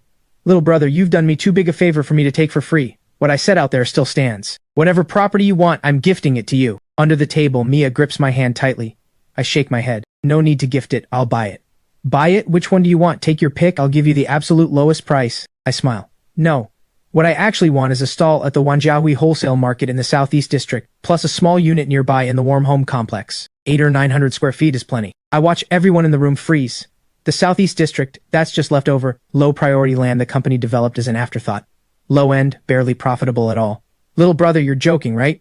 Mr. Lu frowns. That area is way too out of the way. Let me give you a riverside flat in Gold Coast instead. I shake my head again. I'm in the fruit business. The wholesale market suits me, and having the apartment right next to it makes daily life easy. Mr. Lu stares at me for a few seconds, then suddenly breaks into a smile, a mix of resignation and genuine admiration in it. Fine. If you insist on buying, I won't stop you. He slaps the table. Here's the deal. Pick whichever stall you want, at cost price, 100,000. 1 cent more than that and we're not friends. 100,000. That's basically giving it away. I raise my cup. Deal. Thank you, Mr. Lu. Our teacups clink together gently. I can feel Mia's eyes fixed on my face the entire time. She glances at me, then at the three executives, still struggling to process everything. Her lips part like she wants to say something, but in the end, she says nothing at all. We set things up with Mr. Lu to check out the shop the next day, then head home. Mia swings by the fruit stand first.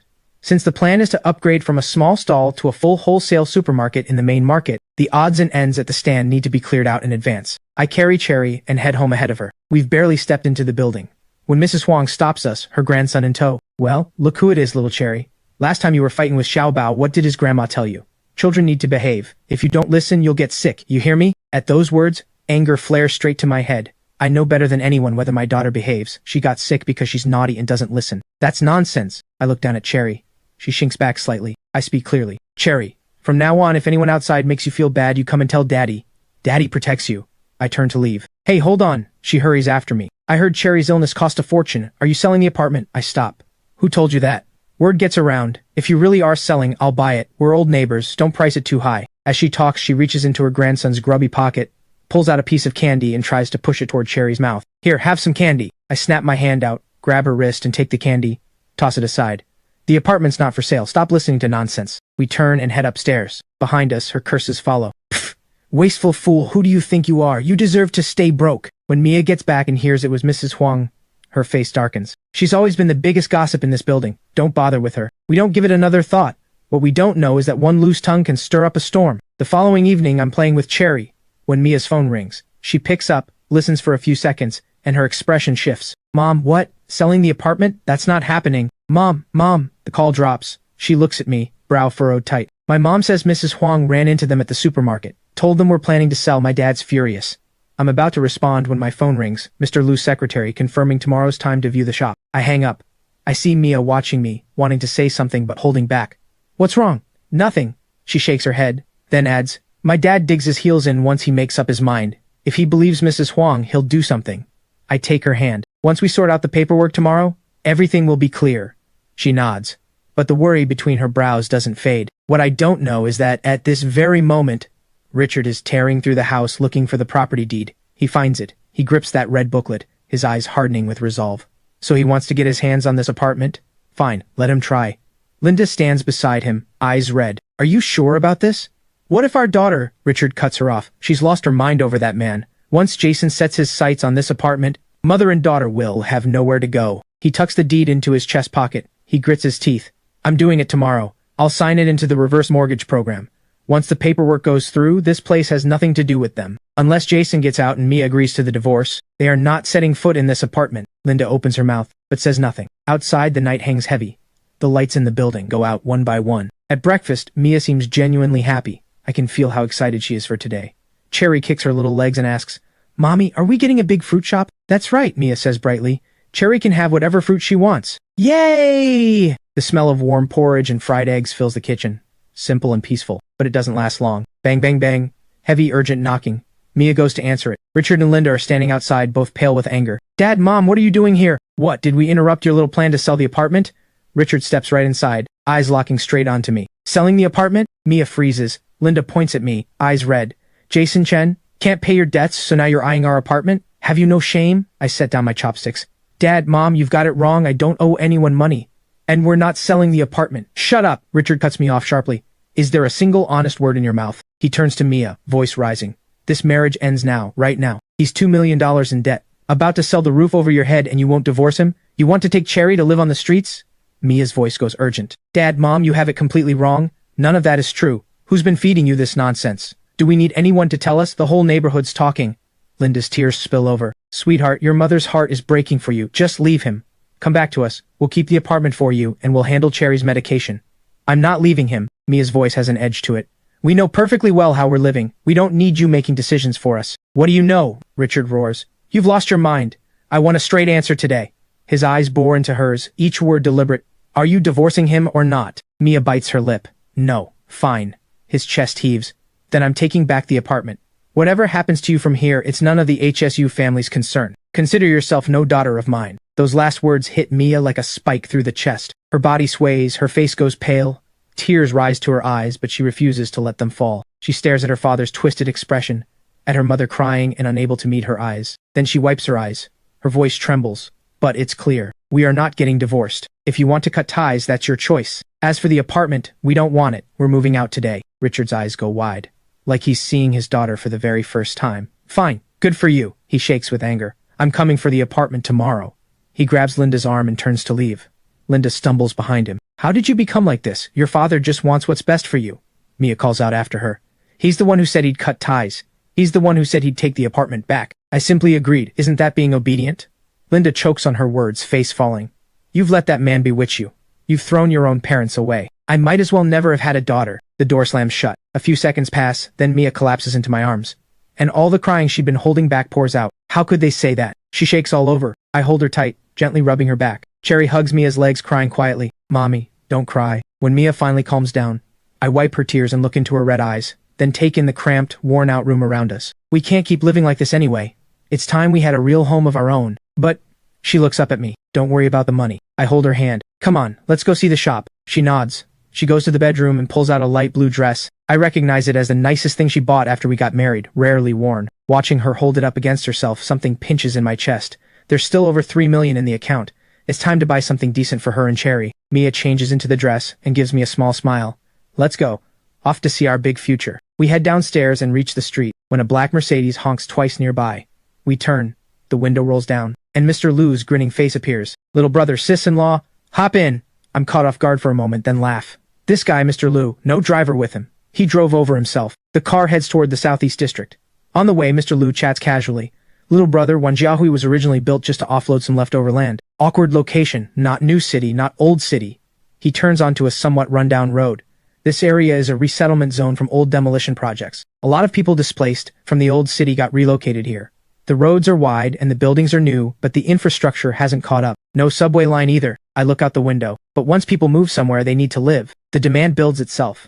I know exactly what this place is. Because of the resettlement population, it's going to become one of Ninghai's most economically vibrant, busiest hidden centers over the next few years. Wanjiahui, as the earliest and largest wholesale market in the area, is going to become a massive magnet. Right now, the stalls here barely register. But soon, not one will be available.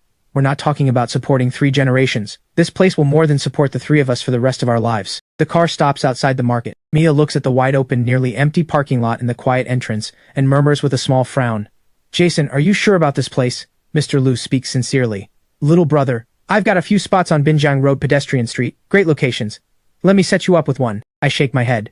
The vibe on Binjiang Road doesn't match what we do. This is the one. Don't let the quiet fool you. This place is going to blow up. Mr. Lu keeps his smile, but his eyes carry a question. I add casually. Mr. Lu, don't be in a hurry to sell off your stake in Wanjiahui. If any small shareholders want to cash out, buy their shares. In the Southeast District, Wanjiahui is going to be the one property that lays golden eggs, worth every inch. Mr. Lu's expression sharpens. Little brother, are you serious? I meet his gaze. Whether you believe it is up to you. Mr. Lu goes quiet, looking around at the empty surroundings, lost in thought. Come on, let's go in. His easy manner returns. He leads us inside. The manager spots Mr. Lu and jogs over. Chairman Lu, show us the available units, especially the prime spots. The manager leads us eagerly to the prime area near the main entrance. Chairman, Mr. Chen, take a look at this one. He gestures to a unit 50% larger than the others. It's one of the biggest stalls in the whole market. Unbeatable location, great floor space, excellent for display, impressive for any kind of business. The unit is genuinely good. Open bright. Mr. Lu looks at me. Little brother, how about this one? Mia's eyes light up slightly, waiting for my call. I shake my head. Not this one? The manager blinks. Little brother, this is the best location we've got. I shake my head again, and turn my gaze toward the back of the market. Let's go look near the side entrance. The side entrance? The manager looks confused. There's a lot less foot traffic over there. It's pretty out of the way. Lead the way? We reach the northwest side entrance. It backs up against the freight corridor in the edge of the parking area. Foot traffic is thin. Most of the stalls near the side entrance sit empty, glass doors filmed with dust. My eyes land on one unremarkable unit. It's not directly facing the entrance. It sits slightly recessed, with a load-bearing column beside it. This one. I point to it. This one. Mia can't help herself. She looks at the quiet surroundings, then at the stall half hidden behind the column, thoroughly puzzled. Mr. Lu frowns too. Little brother, this spot is too far off the beaten path. The light's affected, and the column blocks the view. Let's look further up. No need, I say with certainty. This is the one. But why? Mia asks quietly. I lower my voice. Because the feng shui is excellent here. Feng shui? I point to the load-bearing column. Look at this pillar. In feng shui terms, it represents a strong mountain at your back. The recessed front of the stall is called gathering breath, sheltering wind. Prosperity comes in and doesn't easily escape. I point toward the freight corridor outside the side entrance. Out there, vehicles coming and going, that's movement. In here, stillness. Movement and stillness in balance, endless vitality. Mia listens with a bewildered look on her face. Mr. Lu doesn't know whether to laugh or sigh and stops arguing. Alright, if you've set your heart on it, then that's the one. He turns to the manager. This unit, draw up the contract. He doesn't even go back to the office. Has the manager bring the contract out to the Mercedes. Right there in the car, Mia and I sign the lease. 30-year term. Renewable. Total rent $100,000. Practically a giveaway. Mia holds the contract, and the most at ease smile of the entire day spreads across her face. Jason, what's next? Now that the shop's settled, let's look at apartments nearby. If the right one comes up, we'll buy it. Buy a place? Mia's eyes light up again. Yes, buy a place. Mr. Lu chimes in right away. Little brother wants to buy nearby? Alright, Moonview Terrace and Southeast Pearl in this area were both developed by our company or our partners. Whichever one you like, I'll arrange the lowest possible price. I shake my head. No need for those. We'll go take a look at Warm Home. Warm Home? Mr. Lu pauses. That's a resettlement buyback complex from a few years back. Sold out and handed over long ago. Everything circulating now is second-hand. I understand what he means. New units, he can influence the price directly. Second-hand units, not so much. I smile. I know. New or used doesn't matter. Right location is all I care about. One phone call from Mr. Liu. And in under 15 minutes, a white business van pulls up. The door swings open, and out steps a man in his 40s with a slightly rounded belly. Chairman Liu, you came yourself? He trots over with both hands extended, then turns to us. I'm Zhou, Eddie Zhou. Anything Mr. Liu needs, I've got it covered. Mr. Liu gives a light nod. Eddie, Mr. Chen here is like a brother to me. He wants to look at units at Warm Home. What do you have? Of course, absolutely. Eddie thumps his chest. When Mr. Liu speaks, the commission fee disappears. Let's call it making a friend. Warm Home has 4 units on the market. We view them one by one. 3 are unremarkable. Then we push open the door to the last one, on the top floor, and sunlight floods in to meet us. An unfinished shell, concrete floors, bare white walls, open and clean. Mia walks to the far end of the living room and lets out a small gasp. There's a terrace outside, a full 600 square feet of it. Eddie steps up to explain. Mrs. Chen, technically this terrace is common space.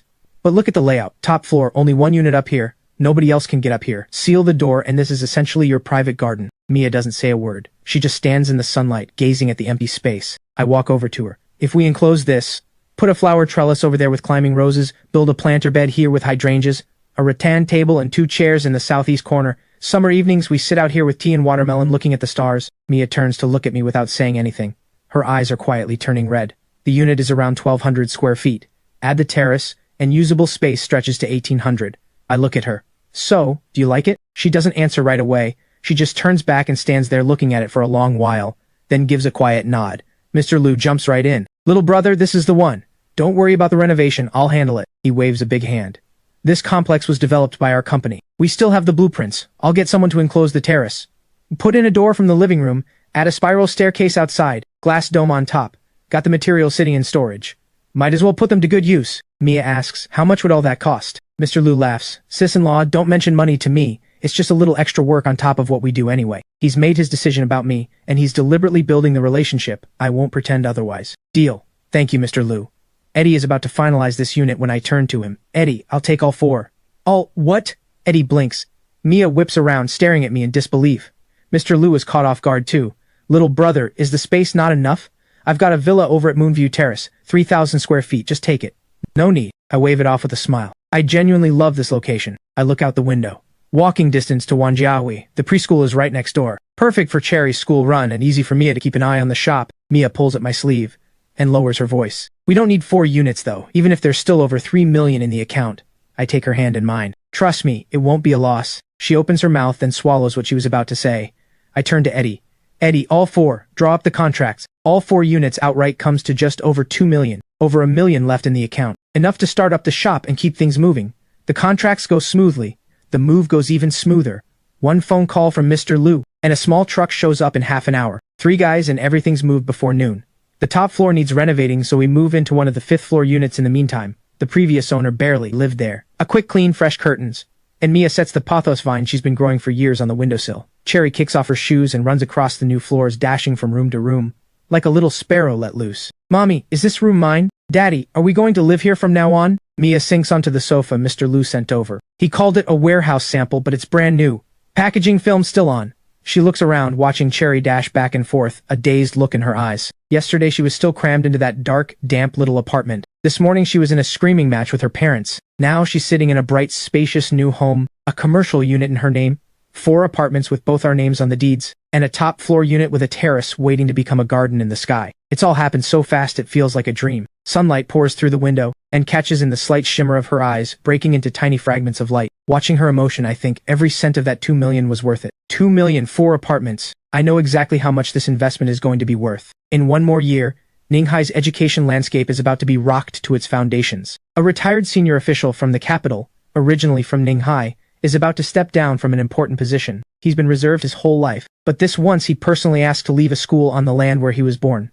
Not a plaque, not a donation. The real deal, bringing Huabei-affiliated primary school, Beijing's finest, into Ninghai as a branch campus. And the site chosen is on the vacant lot right next to Warm Home. When the Huabei-affiliated Ninghai branch opens enrollment, every family in the city is fighting to get their child in. The school district boundary is drawn to circle Warm Home entirely. Overnight, this resettlement complex that everyone used to look down on transforms into Ninghai's hottest, most sought-after school district property. Property values rocket upward.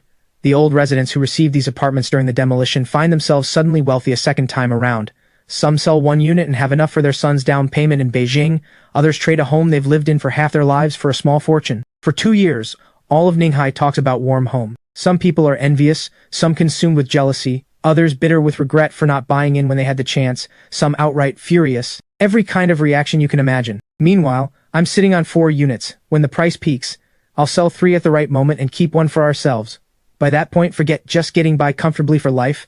Mia could lie down and do absolutely nothing from this day forward, and she'd still live better than fine for the rest of her years. Of course, if I wanted to make even more, with the information and capital I have, I could buy out every apartment in every complex nearby. But there's no need. Being reborn has made one thing gradually clear to me. Money is endless. There will always be more to earn. In my past life, I spent everything I had, built a $100 billion empire from nothing. And what did I have at the end of it all? This life, enough is enough. My daughter's smile, the look in my wife's eyes, the quiet, steady warmth of sitting together at the dinner table as a family. These are the things I actually treasure. Henry sits in his car for nearly 20 minutes. His phone is clenched so tight his palm burns. Finally, he starts the engine. His father's voice on the phone was so fierce, if he really doesn't show up, he may not be welcome back. The car winds through the streets and stops outside the familiar old building. He takes a deep breath, goes upstairs, knocks. No answer. Knocks again. Still nothing. He goes back down and jogs to the fruit stand at the corner of the alley. The stand is spotlessly cleared out. Even the old digital scale is gone. The vegetable vendor next door pokes her head out and recognizes him. "Oh, looking for your sister?" "Yes. They moved." The vendor's voice carries easily. "A big truck came this afternoon. Couple of young guys cleared everything out in no time. I was just thinking, they lived here for what, 10 years? How do you just up and move like that?" Henry's head goes blank with shock. "Where did they go?" The vendor shakes her head. "That I don't know. Didn't your sister tell you?" Henry doesn't respond. He stands in front of the empty stall, phone in hand, motionless for a long moment. That same evening, Mia's phone rings. She picks up, listens for a moment, and her expression shifts. Without a word, she hands the phone to me. I take it, then hear Richard's voice, full of force and self-righteousness. "Jason Chen, listen to me. That apartment was allocated by my work unit. The deed is in my name. I've already committed it to the reverse mortgage program. I'm going in to complete the paperwork tomorrow. Unless you divorce Mia, you two are not living in that apartment." I hold the phone in silence for 2 seconds. Then, "Dad, we already moved out." 2 seconds of silence on the other end. "You moved out?" "Yes, this afternoon. The place is empty now. You can come take it back, whenever you want." Another silence. Then the call ends. I hand the phone back to Mia. She looks at me, eyes rimmed red, but dry. Her voice shakes slightly. "Did they really put the apartment into that program?" "Probably." She looks down, gripping the phone, quiet for a long time. Then she raises her head, forces a small smile. "It doesn't matter. We weren't going back anyway." I nod and pull her close. The fruit wholesale supermarket at Wanjiawi finishes its renovation. The first month after opening, business is slow and steady at best. Sometimes Mia stares at the quiet shop floor, and a flicker of anxiety crosses her face. I'm not worried. There's still money in the account. The shop is ours, no rent to pay. The top floor unit is still being renovated. Life is lived one day at a time, not chased. A month later, Mr. Liu calls to say the renovation is done. We go to take a look. The moment the door opens, Mia goes completely still. The entire wall between the living room and the terrace has been opened up. Mr. Liu actually installed floor-to-ceiling glass folding doors, and right now every panel is pushed wide open. Sunlight floods in from the terrace and fills the entire room with gold. The terrace is transformed. Weatherproof decking covers the concrete. A planter bed has been built into the corner, planted with climbing roses and plumbago. The flower trellis is already in place. Vines not yet fully grown, but green already spotted and climbing. A round rattan table in the southeast corner, 2 chairs, and on the table, a rustic ceramic vase with a few stems of hydrangea. A glass dome covers half the terrace. Clear, letting in full sunlight, protected from rain. Mia walks slowly out onto the terrace. She stands there for a long time. Then she covers her mouth and her eyes fill with tears. Cherry arrives with a shriek. She'd been downstairs with Mr. Liu's assistant looking at a little apple tree she'd been asking about, then turned around to find both parents gone. She pumped her little legs and ran upstairs. The door opens and she freezes, then lets out a shriek of delight. She charges into the living room, spins in a circle, bursts out onto the terrace, spins another circle, the apple tree, the trellis, the round table, the glass dome. Each one gets its own little gasp of wonder. "Mommy, it's so beautiful." I watch the two of them, and all of a sudden, every billion-dollar contract, every massive acquisition, every spotlight moment from my past life doesn't come close to this. Not even a fraction of it. And when good things come, they tend to come in waves. 2 months later, the fruit wholesale supermarket, which has been quietly ticking along, suddenly takes off. It starts with Mia's livestream. It was my idea. "You've got new customers walking in every day. Why not try a livestream? No need to pitch hard or perform. Just set up your phone and film yourself doing what you do, selling fruit, restocking shelves, chatting with customers." Mia looked at me, a little lost. "Livestream? I don't know how to do any of that." "You don't need to. Just be yourself." I put together a couple of outfits for her. Nothing flashy or performance ready. Just simple cotton and linen shirts. A plain apron, hair loosely tied back. Soft, relaxed lighting. No strange filters. Just one warm-toned fill light shining over the fruit display. The background, the Wanjiawi stall itself, wooden shelves lined neatly with seasonal fresh fruit. Price tags handwritten in wobbly letters in Cherry's handwriting. The first week, average viewers hover around 3 to 5 people. Mia doesn't push it. When no one's talking, she just keeps her head down, sorting the fruit, occasionally looking up at the camera with a quiet smile and saying a line or two. The strawberries are really sweet today. Fresh blueberries just came in. Second week. One evening, she's scrolling through her phone and comes across a video from a blueberry farm in a neighboring province. A farmer is crouched on the ground, sighing to himself. Mia watches it several times. First thing the next morning, she calls the supplier and orders 500 pounds outright. She doesn't make a show of it. Just puts the blueberries out on the shelves during the stream and mentions offhand, "These blueberries are really good. The farmer's having a tough time. If we can help a little, we should." That evening, hundreds of viewers flood into the stream. Comments rush across the screen. "You're so pretty. Did you actually buy from the farm? Already ordered." Supporting honest businesses. Mia is flustered, scrambling to reply, face flushing red. The next day, the platform's algorithm kicks in. The supporting farmers tag goes up and traffic bursts through like a dam breaking. By the third day, orders start flooding in. The receipt printer screams all day from morning to night, no breaks. And it's not just online. Foot traffic at the shop explodes too. The main entrance to Wanjiawi starts road construction, municipal pipe network renovation, expected timeline posted 8 months, front gate sealed, vehicles can't get through, and all the traffic that used to head for the main street stalls floods toward the north side entrance instead. The north side entrance is right where our shop is. Vehicles line up one after another outside our door, unloading in front, loading up and back. Mangoes just hit the shelf over here. And over there, wholesalers already walked in with an order slip. "Boss, 5 more boxes of golden mangoes. You still have shined muscat grapes? Give me 10 cases of cherries. Can you do a better price on the cherries? I'm buying a lot." Just one day, and the two of us are run completely ragged. Forget eating. Even taking a sip of water has to be squeezed in between orders. We get home and Mia collapses onto the couch, without even the energy to lift a hand to brush the hair from her face. The next day, I quickly ask Mr. Liu to help bring in 5 more people, and that's the only thing that gives us room to breathe. "Little brother, I've got the team sorted for you." Mr. Liu's voice booms over the phone. I wipe my hands and tuck the phone against my ear. "Mr. Liu, was it any trouble? Doing things for you, I know it's worth it." He pauses, then starts listing them off. 1 truck driver, former military, 8 years behind the wheel of a heavy vehicle, clean record, and 2 young women.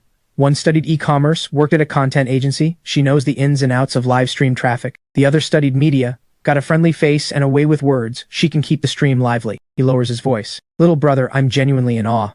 How did you know they were going to be doing roadwork at the main entrance? Did you actually read it in the feng shui?" I smile.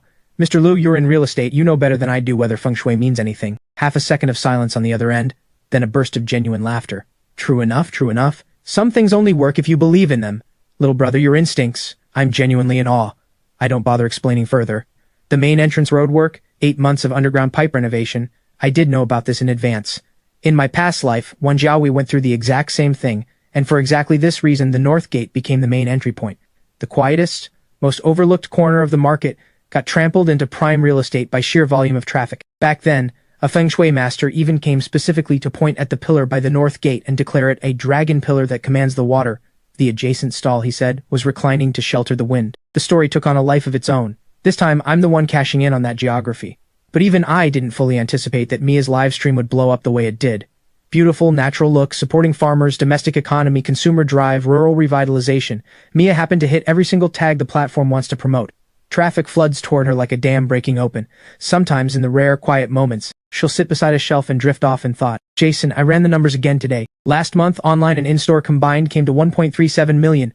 Profit was 210,000. Her expression is a little dazed. Sometimes I wake up in the morning and stare at the ceiling and think, is this a dream? I keep expecting to wake up and still be in that old building, Cherry asleep against the wall, you not home yet." She stops there. I take her hand. "It's not a dream. And even if it were, it's a dream we earned ourselves." She looks up, eyes a little red. I need to redirect her. "The most important thing right now isn't making money." She turns to look at me. I continue. "Cherry has her hospital follow-up next month, and her preschool started giving her homework." Mia is quiet for a few seconds. "Are you saying I don't spend enough time with her?" "What I'm saying is we're not short on money anymore." I look into her eyes. "What we're short on is time to watch her grow up." She draws a long, slow breath. "I know, but I can't seem to stop. Sometimes I feel like if I slow down, everything will just disappear." "It won't," I say with a smile.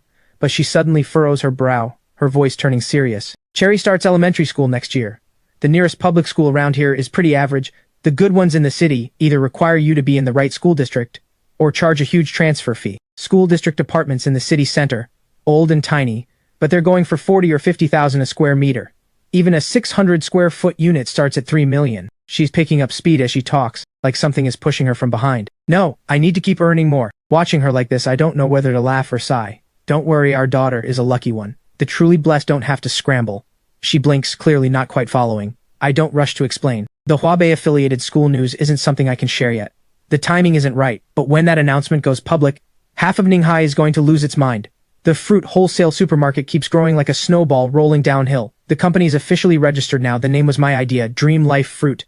Mia sees those two words sitting together on the business license and the corner of her mouth curves up. Official now. I suggest to Mia that we pay the staff well. She nods. The wages go up a tier, and the shop runs noticeably smoother. The two of us finally don't have to be there every single day. The live stream especially. The two young women picked it up fast. Mia only shows up at set times, but every time she comes on, the comment section explodes. The fruit beauty tag appeared at some point and just spread on its own. One afternoon, Mia's phone rings. She hangs up and tells me, the management office at my old market called. I need to go pick up my deposit refund. How much? 2,000? I laugh. That's not even half a day's unloading income. Still can't just leave it. Why give the management office a free gift? She rolls her eyes at me, already slipping on her shoes. 20 minutes later, Mia stands at the entrance of that familiar alley. The little fruit stand has a new owner. The storefront has been redone, bright and clean. She looks at it for a few seconds, shakes her head, and turns toward the management office. This is all what she tells me when she gets home. In the management office, Director Joe sees her and is suddenly twice as warm as she's ever been. Once the paperwork is done, the director keeps her for a chat. She asks where we're living now.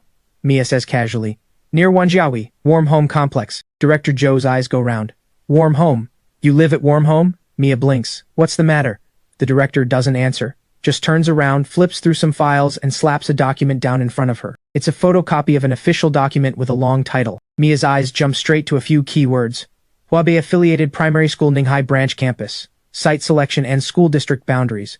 Her eyes move down the page and land on the line, Warm Home Residential Complex included within this school's enrollment zone. Below that, in smaller print, the release date, 3 days ago. What does this mean? Mia can't process it fast enough. Director Joe fills in the gap. Your area is school district property now. Huabei-affiliated, a Beijing school, the best school district in all of Ninghai. Nobody used to look twice at those old Warm Home apartments. Take a guess what they're going for per square meter now. Mia opens her mouth. No sound comes out. 130,000. Director Joe holds up 2 fingers. And people still can't get their hands on them at that price. She assumes Mia is renting, and her face fills with regret. Oh, you poor thing. If only you'd bought a unit there a while back. Renting is just paying off someone else's mortgage. The landlord is absolutely raking it in now. Think about it. 130,000 per square meter. Any unit over 1,000 square feet is worth over 10 million. Mia stands frozen. 10 million. Warm Home. 130,000 per square meter. They have 4 units in their name. In that instant, her legs go weak. She steadies herself on the desk and slowly sinks into a chair. Director Joe is startled. What's wrong? You've gone so pale. Are you feeling all right? Mia shakes her head, opens her mouth, and her voice comes out barely there. Director Joe, the price at Warm Home, what did you say it was? 130,000. Why? Mia doesn't answer. She just sits there, dazed, eyes fixed on the document on the desk, completely motionless. Then she dials my number. My phone buzzes while I'm in the shop checking inventory. I pick up. Silence on the other end. Mia? I call out. Jason, Warm Home is at 130,000. I pause. The Huabei-affiliated branch campus is right next door. We're inside the school district. 130,000 per square meter. I lean against the shelf. I'll admit, I'm a little caught off guard. In my past life, this news broke a full year later. This time around, it's come almost 8 months early. Come back first. We'll go to the agency together. Okay, she agrees, then pauses. Jason, when you bought those 4 units, did you already know something? I smile. How could I have? If I could see the future, I'd have borrowed money and bought up the entire complex. What would I need a fruit shop for? Another few seconds of quiet on her end, then a soft and the call ends. She hurries back. But someone else arrives first. A large black Mercedes pulls up at the shop entrance. And Mr. Liu strides in. Little brother, you've heard about the Warm Home School District news? I set down my order sheet. Just found out. I was out of town, came straight here from the airport. He walks up close and lowers his voice. Little brother, be straight with me. Did you know about this policy in advance? I smile, easy and unhurried. Mr. Liu, if I could predict school district policy, why would I be running a fruit shop? Mr. Liu stares at me for several seconds, then lets out a short laugh. Little brother, plenty of people get lucky, but nobody's luck is this good, or this precise. I smile and let it go. When Mia gets back, her face is still flushed. The 3 of us head straight to Eddie's realty office, and we realize right away something's off. A massive crowd is swarming outside, nearly bursting through the front door. Inside, it's even worse. Any units left at Warm Home? Any layout, I'll pay cash in full. Eddie Joe pushes his way out through the crowd, his forehead drenched in sweat. He spots me and his eyes light up. He hurries over. Mr. Chen, you're here. The customers nearby stare, wondering why the agency owner is greeting this man like he's his long-lost father. I smile. Doing well, Eddie? Looks like business is booming. Thanks to your blessing, Mr. Chen. He bows and ushers us into the small meeting room. So, Mr. Chen, what brings you in today? Selling? Eddie's eyes go bright. Warm home units? Yes. Which ones? Mia presses her lips together. The 5th floor unit and the 3rd floor one. The top floor we're keeping, for ourselves. And the other one, we'll hold off on for now. Eddie nods rapidly. He gets to work on the numbers. Pen scratching fast, figures jumping out. He slides the paper across to me. Mr. Chen, the 5th floor unit is 980 square feet, conservatively valued at 12.5 million. The 3rd floor, 950 square feet, roughly 12.3 million, conservatively valued at 12.5. I nod. That works, go with those numbers. Eddie nods eagerly. Then he remembers something. Mr. Chen, the commission. I laugh. Can't waive it this time, can we, Eddie? Eddie pauses, a complicated look crossing his face. Mr. Chen, last time you said you'd let me earn back the commission fee next time around? I honestly took that as just something polite to say. I didn't actually expect it. And yet here you are. His eyes burn with sincerity. Mr. Liu's gaze snaps over toward me too. And Mia turns to look at me from the side. I smile faintly, and put my arm around Mia's shoulder. Nothing to do with me, it's my wife. Beautiful, kind-hearted, and a lucky charm for this family. Mia's face goes instantly red. She gives me a light smack. Her phone buzzes. 24.8 million, received. I glance at it and slide the phone back into my pocket, but Mia keeps staring at her screen, reading that string of numbers over and over, even tapping through them with her finger to count. Jason. Are we multimillionaires now? I nod. We are, but I don't feel anything. She furrows her brow, genuinely puzzled. The numbers are in my phone. The apartments are still right there, nothing's moved, the shop is still busy as ever. How are we suddenly millionaires? Mr. Liu bursts out laughing beside us. Sis-in-law, wealthy people need to live like wealthy people. That's the only way it feels real. Little brother, take my advice, upgrade the house. We just released a batch of standalone villas over at Emerald Lake.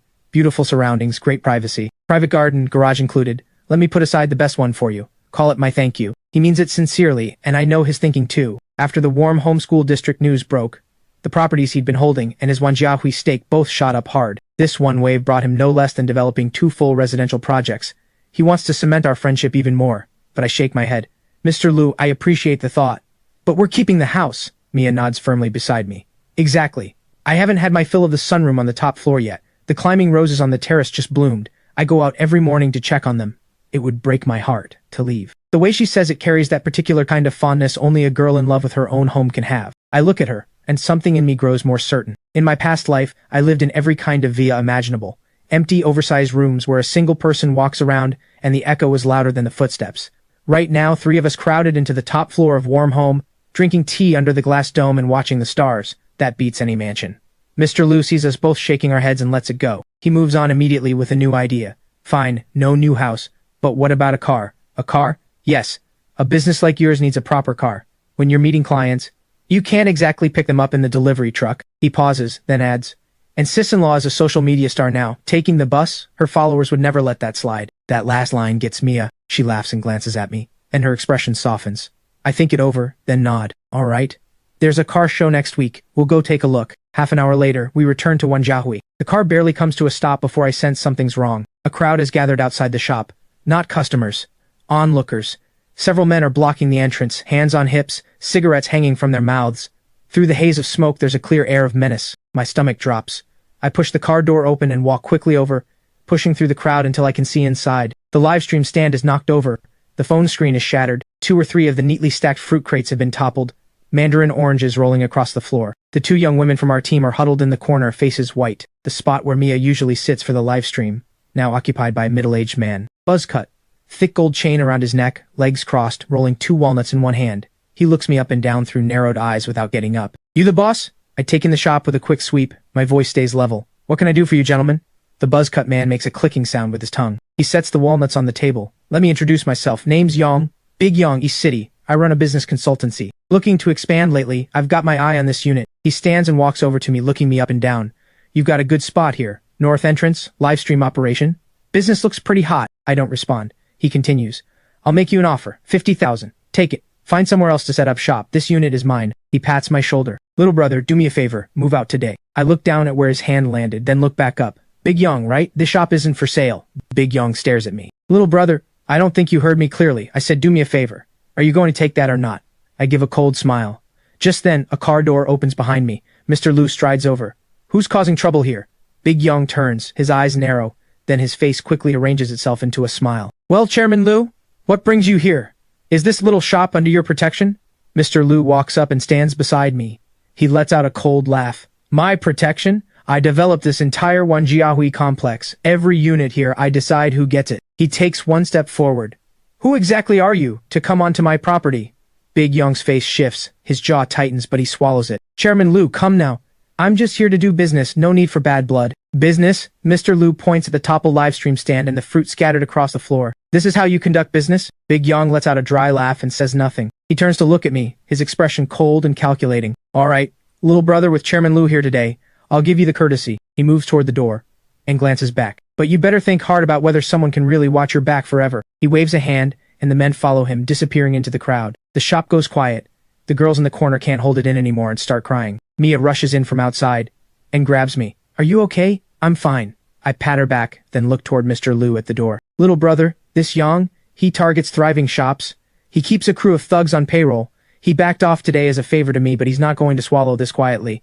Watch yourself from here on. I hear you. Thank you, Mr. Liu. I don't say much more. I just crouch down and start picking up the scattered mandarins one by one, putting them back in the crate. The next day, the police station calls out of nowhere. Jason Chen, your driver, Sun Jian, was involved in a fight. He's in the hospital. I freeze. A fight, old son? Yes. Can you come to City First Hospital? Mia and I rush over. We find the ward and push open the door. Old Sun is lying in the hospital bed. Bandages wrapped around his head. Eye sockets purple and swollen shut to narrow slits. A woman sits in the chair beside the bed, eyes red. His wife, most likely. 2 officers stand by the window, one taking notes, one standing with arms folded. Boss, old son sees us and struggles to sit up. I cross the room in a few steps and ease him back down.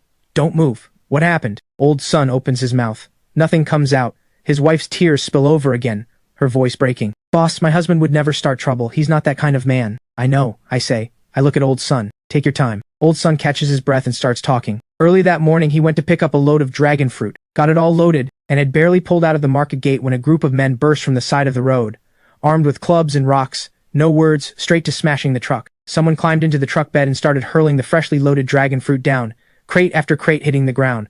Old son's a veteran. He jumped out and took down 2 of them, but there were too many. No matter how well he can handle himself, 7 or 8 men surrounding you is a different story. He took a blow to the back of the head. Before he blacked out, he saw someone smashing the truck windows, and another slashing the tires with a knife. When he came to, he was in the hospital. Old son finishes, jaw clenched, cheek muscles tight with fury. I step out of the ward with the 2 officers. Officer. I offer a cigarette. The older one takes it, tucks it in his mouth unlit. He works for you? Yes. Driver. Ex-military. Never causes problems. He nods. The guys who did it were fast. By the time we got there, nothing but a mess. Plates were obscured. Security cameras caught a few figures from behind. No faces. So what happens now? Statements filed, cases open. He gives me a look. But you know how it is. Unless there's a city-wide organized crime sweep, cases like this are hard to move on. I have my answer. I head back to the ward door. Mia is coming out as I arrive. She's given old son's wife $8,000. Told old son to focus on recovering, said the shop's losses are nothing to worry about. That his job is waiting when he's ready, and his salary keeps running through the whole recovery. Old son's wife hurries after us. Grabs Mia's hand with both of hers, too overwhelmed to speak. Outside the hospital, Mia asks what the police said. I tell her, case is open but hard to pursue. She frowns. So what do? Should we ask Mr. Liu for help? I shake my head. No need for him. There are legitimate channels, and then there are other channels. Trust me, I'll handle this. I call Wendell Gu. The next day at noon, a black business van stops outside the shop. The driver gets out and holds the door open, attitude extremely respectful. Mia watches from a distance, uneasy. I get in without much explanation. The car winds through a series of turns and stops at the entrance of an old alley, long and deep, lined on both sides by aged apartment buildings with peeling walls. At the very end, a noodle shop with a small sign. The characters so faded they're barely legible. I push the door open. 5 or 6 tables inside. Only one of them occupied, all the way in the back. Wendell Gu is bent over a bowl of noodles. He looks up as I approach, and gestures to the stool beside him. Sit. You eating? I glance at his bowl. The broth is dark, the noodles uneven. No. He looks up. Straight to the point, aren't you? Why eat something that doesn't taste good? He blinks, then laughs. Jason Chen, I can never tell if you're confident or just full of yourself. He sets down his chopsticks. But you're right, it doesn't taste good. Still, this saved my life once. I listen quietly. Back in a difficult time, my parents were punished for having overseas ties. My sister and I had no one. We nearly starved. An old neighbor secretly brought us a bowl of these noodles every day. He pokes at the noodles with his chopsticks. Buckwheat, mixed with ground elm bark. Terrible, but it kept the hunger off. When I made something of myself later, I went looking for that neighbor, already gone. He pauses. But I still come to eat a bowl of this now and then, to remind myself where I crawled out from. I look at the bowl. After a few seconds I speak. Wendell, I'll say something you might not want to hear. Eating well is the best way to honor the past. He looks up. Eating hardship food every day to remember your roots. I shake my head. That's just performing suffering for yourself. Real gratitude means eating the best, wearing the best, living the best life you can. So that child who nearly starved can see, we made it. We're living better than anyone. Wendell stares at me for several seconds. You've got a point. He wipes his mouth, expression returning to normal. Now to business. This Big Young is a small fish. The man behind him is a person known as Third Lai from Changjiang Company. Lai ran with the underground back in the day, then cleaned up his image and worked his way into the District Political Advisory Committee. Already inside the system and still pulling this kind of thing? He has no choice. Wendell leans back in his chair. He's someone else's instrument. It's not that he wants to be aggressive. If he isn't, whoever holds the handle just finds another blade. I nod. So he hasn't really made it inside yet. Wendell smiles. I'll take care of it. Thank you. Don't thank me yet. He looks at me. My daughter's birthday is next week. We're having a small gathering. Bring your daughter. I look at him. Things are going well between you two? Something soft crosses Wendell's face. Using the information you gave me, I found Nuan. After that, I put a lot of effort into being with her. Lately, I've been turning down outside engagements. Just staying home playing with her every day. He pauses. She grew up without a father. Now she has one. But she doesn't have many friends yet. I'd like to introduce her to more kids her age. How old is your daughter? 5. My Nuan is 6. They'll get along just fine. He looks at me. Bring your wife and daughter next weekend. I nod. We'll be there. Back home, Mia's on the terrace watering the roses. I fill her in on everything. When I finish, the watering can stops mid-air. Wendell Gu. Is that the friend you mentioned before? Mia's nerves are already showing. What kind of family is he from? What should I wear? What should Cherry wear? Do we bring a gift? I can't help laughing. Relax. She takes a deep breath. I've never been around people like that. You've mentioned Wendell a few times. He sounds like someone from a very prominent family. I think about it. His family, going back to his grandfather, is genuinely old money nobility. Mia's face goes pale. But I change direction. Wendell himself is the black sheep of the family. Him and I were the same kind of trouble. He's basically just a street kid who made good. Mia gives me a look. I put my arm around her shoulder. Stop overthinking it. Tomorrow, we go buy something nice for you and Cherry to wear. Then we go to the car show. We'll show up next week in a new car looking the part. Are they really just ordinary people? Honestly, a little below us right now. She bursts out laughing and gives me a light smack. The next day, in the women's boutique at Ninghai's most upscale shopping center, I pick out a cream white dress for Mia. She takes it into the fitting room. A few minutes later, the door opens and Mia steps out. And I go still. The dress fits perfectly. The cream white makes her skin look even brighter, hair loose around her shoulders. And in the instant she tilts her head slightly to look at me, I think of every celebrity and model I ever encountered in my past life. Not one of them made something lurch inside me the way this does. Does it look okay? She asks softly. I don't answer. I just look at her. The sales assistant murmurs beside us, this dress is absolutely perfect on you. Mia presses her lips into a smile and glances at the mirror. Then she picks up the price tag. The smile freezes on her face. She turns to me, eyes wide with alarm. Babe, 6,800. We'll take this one. I hand the card to the assistant. Then I point toward the rack. That one, and the skirt next to it. Let her try them all. Mia grabs my arm. Too expensive, she whispers. I ignore her and give the assistant a nod. Go ahead. The assistant's eyes light up, and she moves briskly toward the rack. A few minutes later, the fitting room door opens again. Mia steps out in a deep navy velvet gown. The neckline is just right. The waist fits beautifully. I have her try the gray knit set next, then a sleek black dress. Every single one looks stunning. Not because the clothes are special, because she is. We'll take them all. Card swiped. The assistant hands the card back with both hands. Sir, ma'am, let me wrap everything up for you. Just then, Cherry tugs at my hand. Daddy, I need to use the bathroom. I look down at her. Okay, Daddy will take you. I turn to Mia. Wait here. Get everything packed up. I'll be right back. She nods. I take Cherry's hand and head toward the restroom inside the mall. I only found out later what happened right after I left. 2 young women were passing by the shop entrance. One glanced in casually, then stopped short. Sis? Mia turned and was equally surprised. Xiao Yu! The girl was Mia's cousin Lucy Liu. Lucy rushed inside. She looked Mia up and down. It really is you! I thought I was seeing things! Mia laughed. What are you doing here? Meeting a classmate for dinner. Lucy's eyes dropped to the dress Mia was still wearing. Sis, are you actually shopping here? Mia tugged self-consciously at the hem. No, just browsing. The other girl had followed Lucy inside and was looking Mia over curiously. Lucy caught herself. Oh, this is my cousin. And this is my classmate. We're heading up to eat. Nice to meet you. Mia nodded at the girl. We'll head up then. I'll call you later. Lucy pulled her classmate toward the exit and around the corner. The classmate immediately grabbed Lucy's arm. Your cousin must be loaded, Lucy blinked. Loaded? No way. Every item in that store is thousands of dollars minimum. The classmate glanced back. I saw a whole stack of clothes piled up at the register. Was that all hers, seriously? Lucy's steps slowed. I heard about the run-in with the cousin and didn't think much of it. 2 days later we go to the car show. Goal clear, a business vehicle. Mia sets the ground rules on the way there. Babe, nothing too expensive. Around 1 to 200,000 is plenty. I nod. Fine by me. In my past life I drove every luxury car imaginable. A car is just a tool. We enter the venue and follow the crowd. Passing the Volkswagen booth, Cherry suddenly stops. Daddy, look! She points at a car bouncing with excitement. A Beetle! Retro shape, soft pink finish. In a sea of cold metal machines, it looks like a fairy tale that wandered in by mistake. It's so cute. Cherry pulls at my hand. This car is perfect for Mommy, and for me too. I look down at her. Do you like it? She nods hard. I glance at Mia. She doesn't say anything. She's just looking at the car with very soft eyes. Then she quietly asks me how much it costs. I know that look too well. She loves it and is already afraid of the price. She's quietly doing the math in her head. I wave over a sales rep. Hello, sir. This is the top spec Beetle. Suggested retail price is just over 300,000. We have a car show discount as well. Mia quietly tugs my sleeve. Babe, it's too much. I don't respond to her. I look at the rep. Full payment. Do you have one in stock? Yes, sir.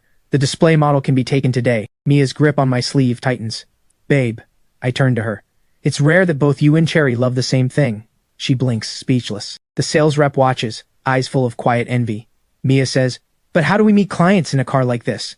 She's found her argument. We can't exactly pick up business contacts in a Beetle. Then we buy a business car too, I say, as if it's the most obvious thing in the world. I'll drive that one for client meetings. This one is yours and Cherry's. She looks at me, eyes a little red. Here's the deal. Yours and Cherry's car is decided. My business car, you go pick it out. Any price, any brand, your call. Fair enough? She gives a small nod. She takes Cherry's hand and heads toward the other booths. I handle the paperwork here. Half an hour later, it's all done. I'm about to go find them. When my phone rings, Mia's voice is wrong immediately. Babe, where are you? Get to booth 6 now. What happened? They pushed Cherry, just come.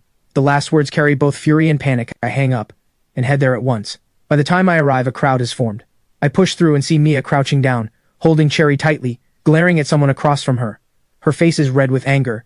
Cherry is in her arms, shoulders shaking. Across from them stands a woman around 30. Black blazer, badge on her lapel. Booth manager. She stands with arms folded. A few security guards beside her. What happened? I walk over. Mia sees me and hands Cherry to me and spins to face the woman. Why did you push my child? She's 4 years old. Are you 4 too? The woman lets out a short scoff. Ma'am, please control your emotions. First, this is our booth.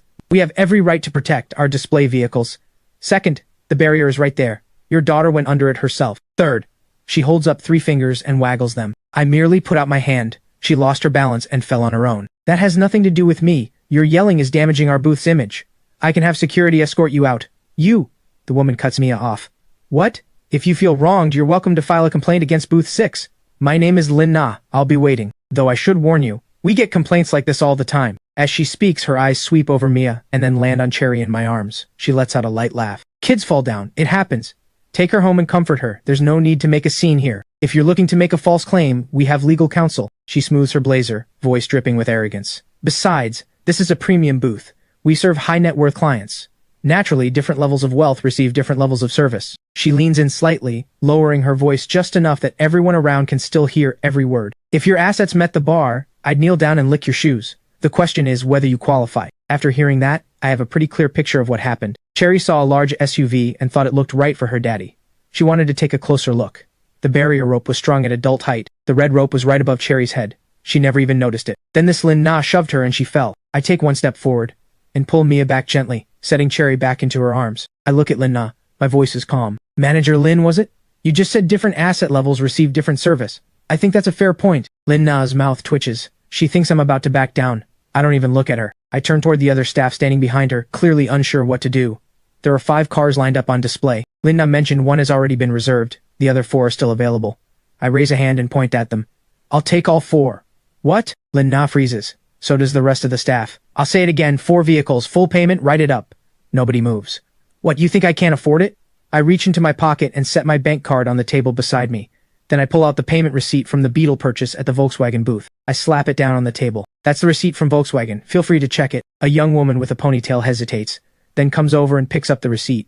She takes one look. Her eyes go wide instantly. Her hand flies to her mouth. She looks up at me, and every trace of the previous expression is gone. Mia forgets her anger entirely and hurries over to grab my arm. Babe, are you actually buying? Even if you are, don't buy from them. I pull her gently into a seat. Trust me. I pat her hand. When the paperwork is nearly complete, I suddenly bend down and pull one of Mia's high heels off her foot. Then I toss it in front of Lin Na.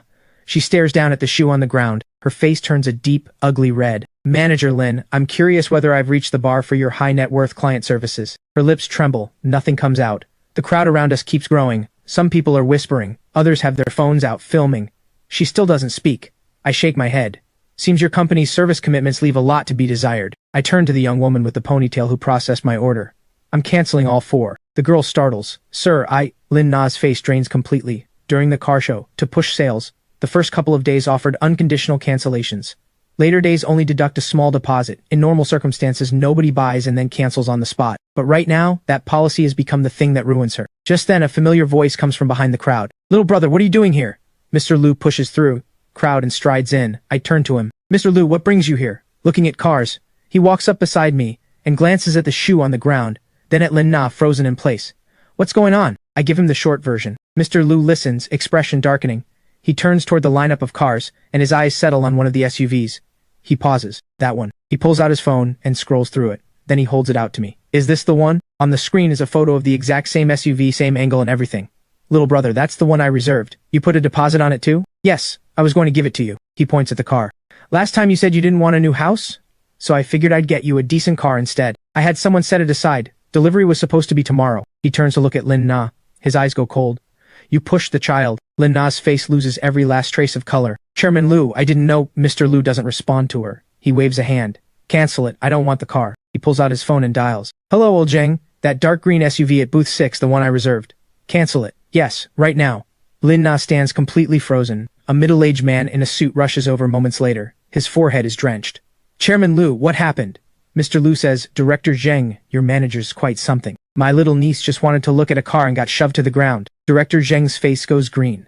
He turns to look at Lin Na with an expression that could devour her alive. Lin Na opens her mouth.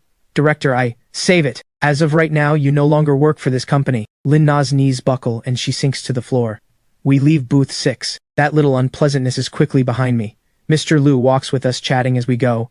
We reach the rest area and he suddenly stops. What just happened back there was in the end because of me. Today I'm giving you a car, no debate. Don't argue with me. I pause. Mr. Liu, really, there's no need. Not accepting it means you look down on me. His tone is absolute. He turns to Mia. Sis-in-law, you settle this. Your husband won't give me face. Surely you will. Caught off guard at being called out, Mia glances at me. I give a small nod. We were actually planning to buy a business car. Around 200,000. 200,000? Mr. Liu's eyes light up. Easy. Leave it to me. Nobody knows business cars like I do. I'll find you something perfect. He's already walking. 2 steps away, he turns back. What are you standing there for? Come on. Mia and I exchange a look, completely helpless. We just follow, cherry in my arms. Mr. Liu leads us straight to the Mercedes booth like he owns the place. In the center stands a sleek silver business sedan. A tall model poses beside it for photos. Mr. Liu walks over, doesn't spare the model a single glance, and points at the car. This one, he waves to the staff. Come here, write it up. The model clearly wasn't expecting to be ignored and freezes mid-pose. A staff member jogs over. Hello, sir, are you sure about this one? Certain, Mr. Liu says without hesitation, then turns to Mia and launches into his pitch. Sis-in-law, trust me on this one. This car will meet every single one of your needs. Mercedes, top brand, looks the part when you pull up somewhere. It's a business sedan, plenty of space, works for clients and family alike. He sounds very convincing. I glance at the car. Then I look at the badge on the display. I can't help laughing. Mr. Liu, do you actually know what this car costs? He blinks. 200,000. That's what sis-in-law said. This is a Mercedes AMG. I point at the badge. Not 200,000, around 2 million. Mr. Liu's expression locks up for 1 full second. Mia goes pale. 2 million? That much? No. Mr. Liu, this is way too much. We can't accept this. Mr. Liu recovers quickly and starts playing dumb. Come again? Didn't you say 2 million? I must have misheard. Seeing that neither of us is buying it, he just leans into it. Fine, I'll admit it. I did it on purpose. But I can't bring myself to give you something worth 200,000. If I'm giving a gift, it's this one. You don't accept it, I'm parking myself right here and not leaving. He drops into a nearby seat. I watch him act like a complete overgrown child. Mr. Liu has made a lot from following my leads, but he's never been someone who just takes. He's always looking for ways to give back. This is a friend worth keeping. I glance at Mia. She's still trying to refuse. I walk over and pat her shoulder. Accept it. She looks up at me. A little surprised. I nod. Mr. Liu sees me nod and leaps out of the chair immediately, like he's afraid I'll change my mind. He waves at the staff without hesitation. Write it up. Full payment. Right now. That weekend, I drive the Mercedes-AMG with me and Cherry to Wendell Gu's daughter's birthday party. The villa area is quiet. Wendell is waiting at the door himself. He sees us get out and walks briskly toward us. Little brother, sis-in-law, come in, come in. He pulls a little girl in a white princess dress to his side. Nuan Nuan, say hello to uncle and auntie. The girl is delicate-featured, but her eyes dart away.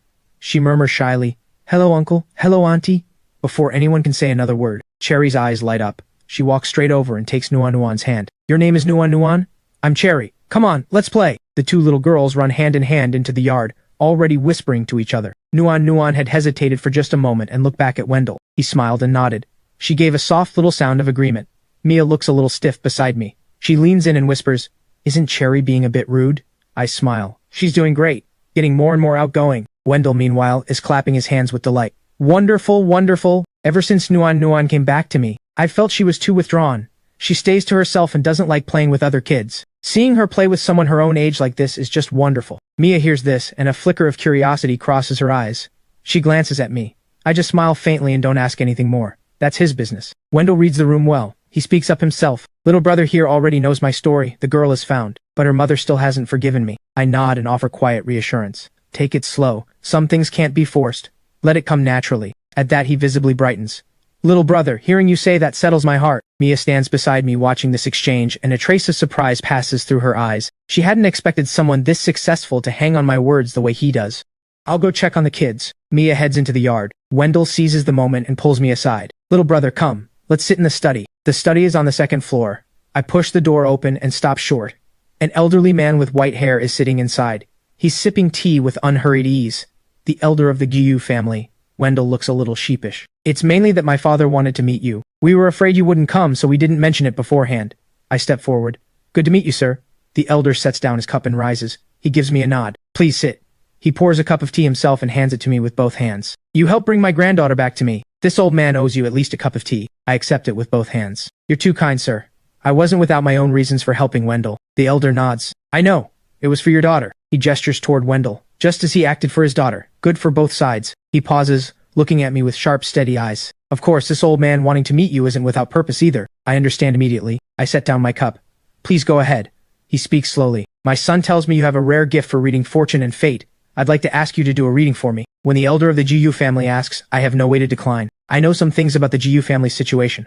Unlike other old families whose main influence is domestic, the Gu family's real power base is overseas. When China opened up economically and urgently needed foreign capital and technology, the elder seized the moment and brought in substantial amounts of both. Combined with relationships he built with founding-era leaders during his years studying abroad, the Gu family gradually expanded its footprint domestically. Their reach extended into political spheres as well. This kind of background cuts both ways. On one hand, they're never quite fully accepted and often treated as outsiders. On the other, it lends them a kind of untouchable prestige, and they've made few real enemies. When other powerful families expand their interests overseas, they need the Gu family's help, so they all show the elder a degree of respect. But there is one matter in which the Gu family offended one of the country's top old families. Years ago, the Gus donated a collection of cultural relics to a museum. A few years later, one of the pieces suddenly appeared at auction. The elder assumed museum staff had stolen it and was furious, insisting on a full investigation. What he didn't realize was that the piece had been borrowed by a senior official. Pushing the investigation offended a powerful figure. The result was that Wendell's older brother Gu Weihong's career advancement came to a complete stop. I run through all of this in my mind and look at the elder. I nod. What would you like me to read? Fortune and fate. He pauses. The Gu family's future. I consider for a moment. Then please write a character for me. He picks up the brush and writes a single character on the paper. I study it, then look at the elder. Something comes together in my mind. Some things cannot be said plainly, but they can be hinted at. I pick up the pen and write a short verse beside it. A golden vessel sunk in sand for 20 autumns now. Must it return to light? Of course there is a way. The clouds that hide the sun will always scatter in their time. Just watch the river as it finds its eastward flow. The elder reads the verse, a slight frown forming. He looks up at me. A flicker of disappointment crosses his eyes, but it's quickly concealed. He nods calmly. Thank you. He folds the paper. He says to Wendell, prepare a gift. Thank him on my behalf. I stand and wave it off. You're far too kind, sir. No gift necessary. It was nothing. I excuse myself and leave the study. I know perfectly well the elder probably thinks I was being deliberately vague. That's fine. Some things only need to be pointed at, not explained. The next morning, Mia heads to the fruit supermarket at Wanjiahui first. I take Cherry to preschool, but she's barely been there when the call comes in. Babe, get here fast. The shop is surrounded again. I drop Cherry off at the preschool next door in a hurry. Then I turn and head straight to Wanjiawi. When I arrive, something feels immediately off. A massive crowd has gathered around the fruit shop, packed in layer after layer. I push through and stop dead. Kneeling in a row right outside our door is a line of men. At the front is Big Yong himself. 1 week ago he was swaggering around inside our shop. Now he's kneeling bolt upright at the entrance, head drooped. His face is covered in bruises, blue and purple. Behind him 4 or 5 of his crew kneel in the same line, all bruised and swollen, 2 of them with arms in slings. The whole row bows in perfect unison, foreheads knocking against the floor tiles with a hollow thud. Not a moment's hesitation from any of them. 2 men stand to the side. Wendell's driver and his bodyguard, both stand with arms folded, watching blankly. The crowd erupts. Isn't that Big Yong? Why is he kneeling here? What kind of person is this fruit shop owner? Big Yong is actually kneeling for her? No idea, she looks pretty young. Didn't expect her to be this untouchable. I don't have time to listen to the chatter. I head straight inside. Mia is sitting behind the register. Her face is blank, just sitting there. But I know her too well. Her hands are wrapped around a cup so tightly her knuckles are white. I walk over. I take her hands in mine. She looks up at me and her eyes go red immediately. Babe, they were already kneeling there when I opened up. I was terrified.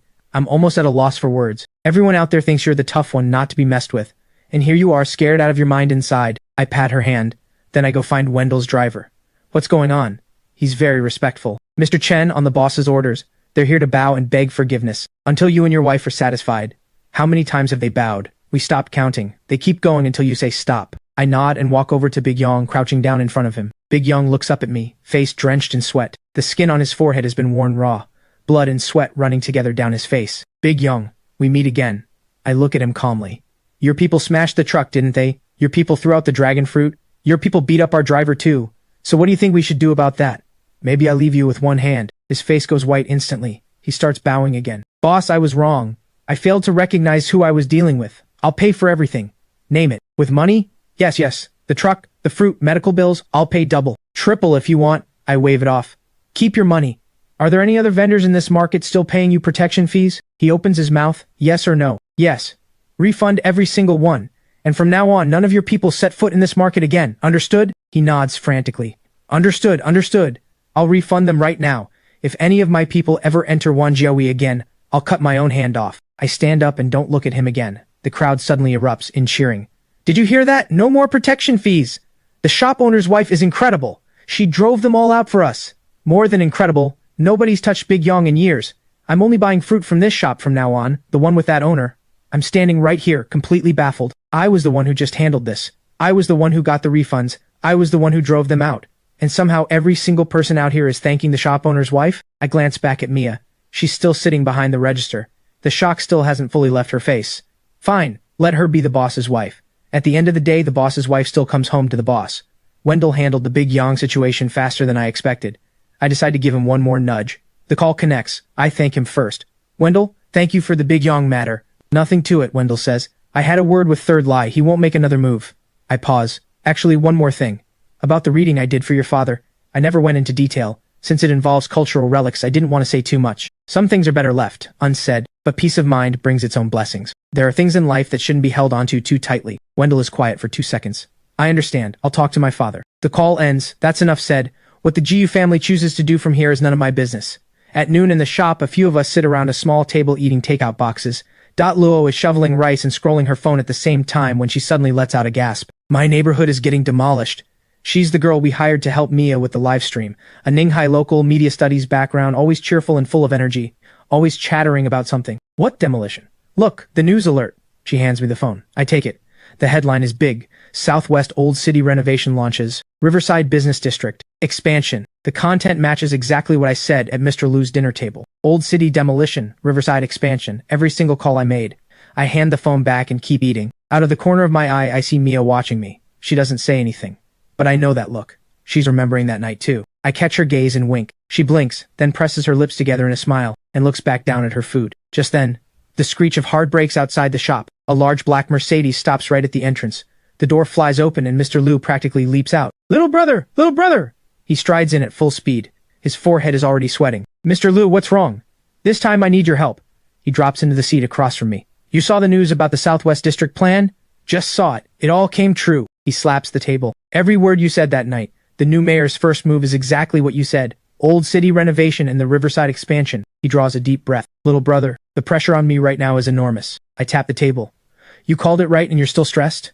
Because I called it right is exactly why the pressure is enormous. He rubs his hands together anxiously. Yuanjing Group is in the spotlight right now. But old city renovation is anything but easy. Demolition, resettlement, heritage preservation, existing businesses, one mistake in any step, and the people watching me will tear me apart. He lowers his voice. A while back I traded some other plots with several companies to accumulate a lot of land in the Southwest District. Back then they all laughed at me for being an idiot. Now every single one of them is burning with envy, just waiting for me to slip up.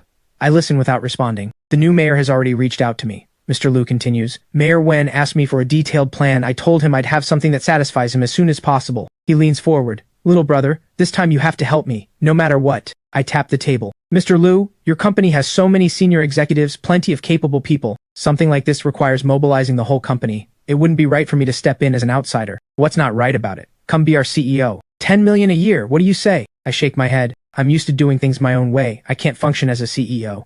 His mind shifts fast. Then how about this? You come in as executive director, acting in the CEO role. Once the Southwest District project is wrapped up, you walk whenever you want. I won't stand in your way. I smile. I don't have any equity in your company. What kind of executive director would that make me? He gives a sly laugh. I've been picking up quite a bit of Wanjiahui stock lately. All of it goes to you. Then you use that stake in a share exchange with Yuanjing Group. Simple. I pause. Now that's an interesting offer. A stake in Wanjiahui. With that, I'm no longer just a tenant in this market. I become a shareholder in it. That's an entirely different position. I think it over, then hold up 2 fingers. 2 conditions. First, whatever Wanjiahui shares are worth, I pay market price for them. I'll take your goodwill, but the money has to be right. He opens his mouth. I raise a hand to stop him. Second, I look him in the eye. On the Southwest District project, I have full authority. I set the plan, I pick the team, I run the process. Everyone at Yuanjing Group, including you, Mr. Liu, answers to me. Mr. Liu is still for 1 second, then he laughs. Deal. He extends his hand.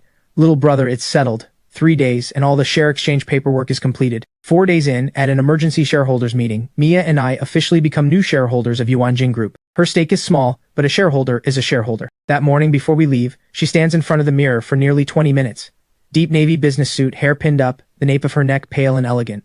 I stop and stare. I've never seen her dressed like this before. She's stunning. The shareholders meeting wraps up quickly. I become acting CEO. Mia sits in the back row and watches the whole thing without a word. Let's go meet some people together. Mr. Liu immediately tries to bring Mia along. Sis-in-law, you're a shareholder now too. Come sit in. Mia looks at me, a quiet eagerness in her eyes. I nod. Come listen. The management conference room is packed with senior executives. Familiar faces nod in greeting. The unfamiliar ones look me over with scrutiny, some with outright contempt. Especially the man in the first seat on the left, around 50, whose gaze carries open hostility. Mr. Liu murmurs to me, "That's Hu Quan, former general manager. With you here, his authority shrinks." After Mr. Liu announces the appointment, he adds with extra emphasis, "From this point on, if my opinion ever differs from CEO Chen's, defer to CEO Chen." A murmur ripples through the room. Hu Quan's mouth pulls downward. I stand and give a brief introduction. The applause is thin. Hu Quan doesn't move. I'm about to sit when he speaks. CEO Chen is under 30. A CEO at this age. That's unprecedented in our company's history, isn't it? Someone beside him chimes in. Undergraduate degree, no industry background. Real estate has high professional barriers. Can CEO Chen actually handle this? I don't answer. An executive in glasses picks it up. The Southwest District project involves demolition and renovation. We've revised the plan 6 times, hundreds of pages. Is CEO Chen confident he can take this on? At that, Hu Quan stands and looks directly at me. I have a specific question. The Southwest District renovation has 3 heritage buildings from the late Qing and early Republic periods that must be protected. During construction, the underground utilities will be rerouted and foundations excavated. The slightest miscalculation could cause subsidence and collapse. We've been studying this for a month.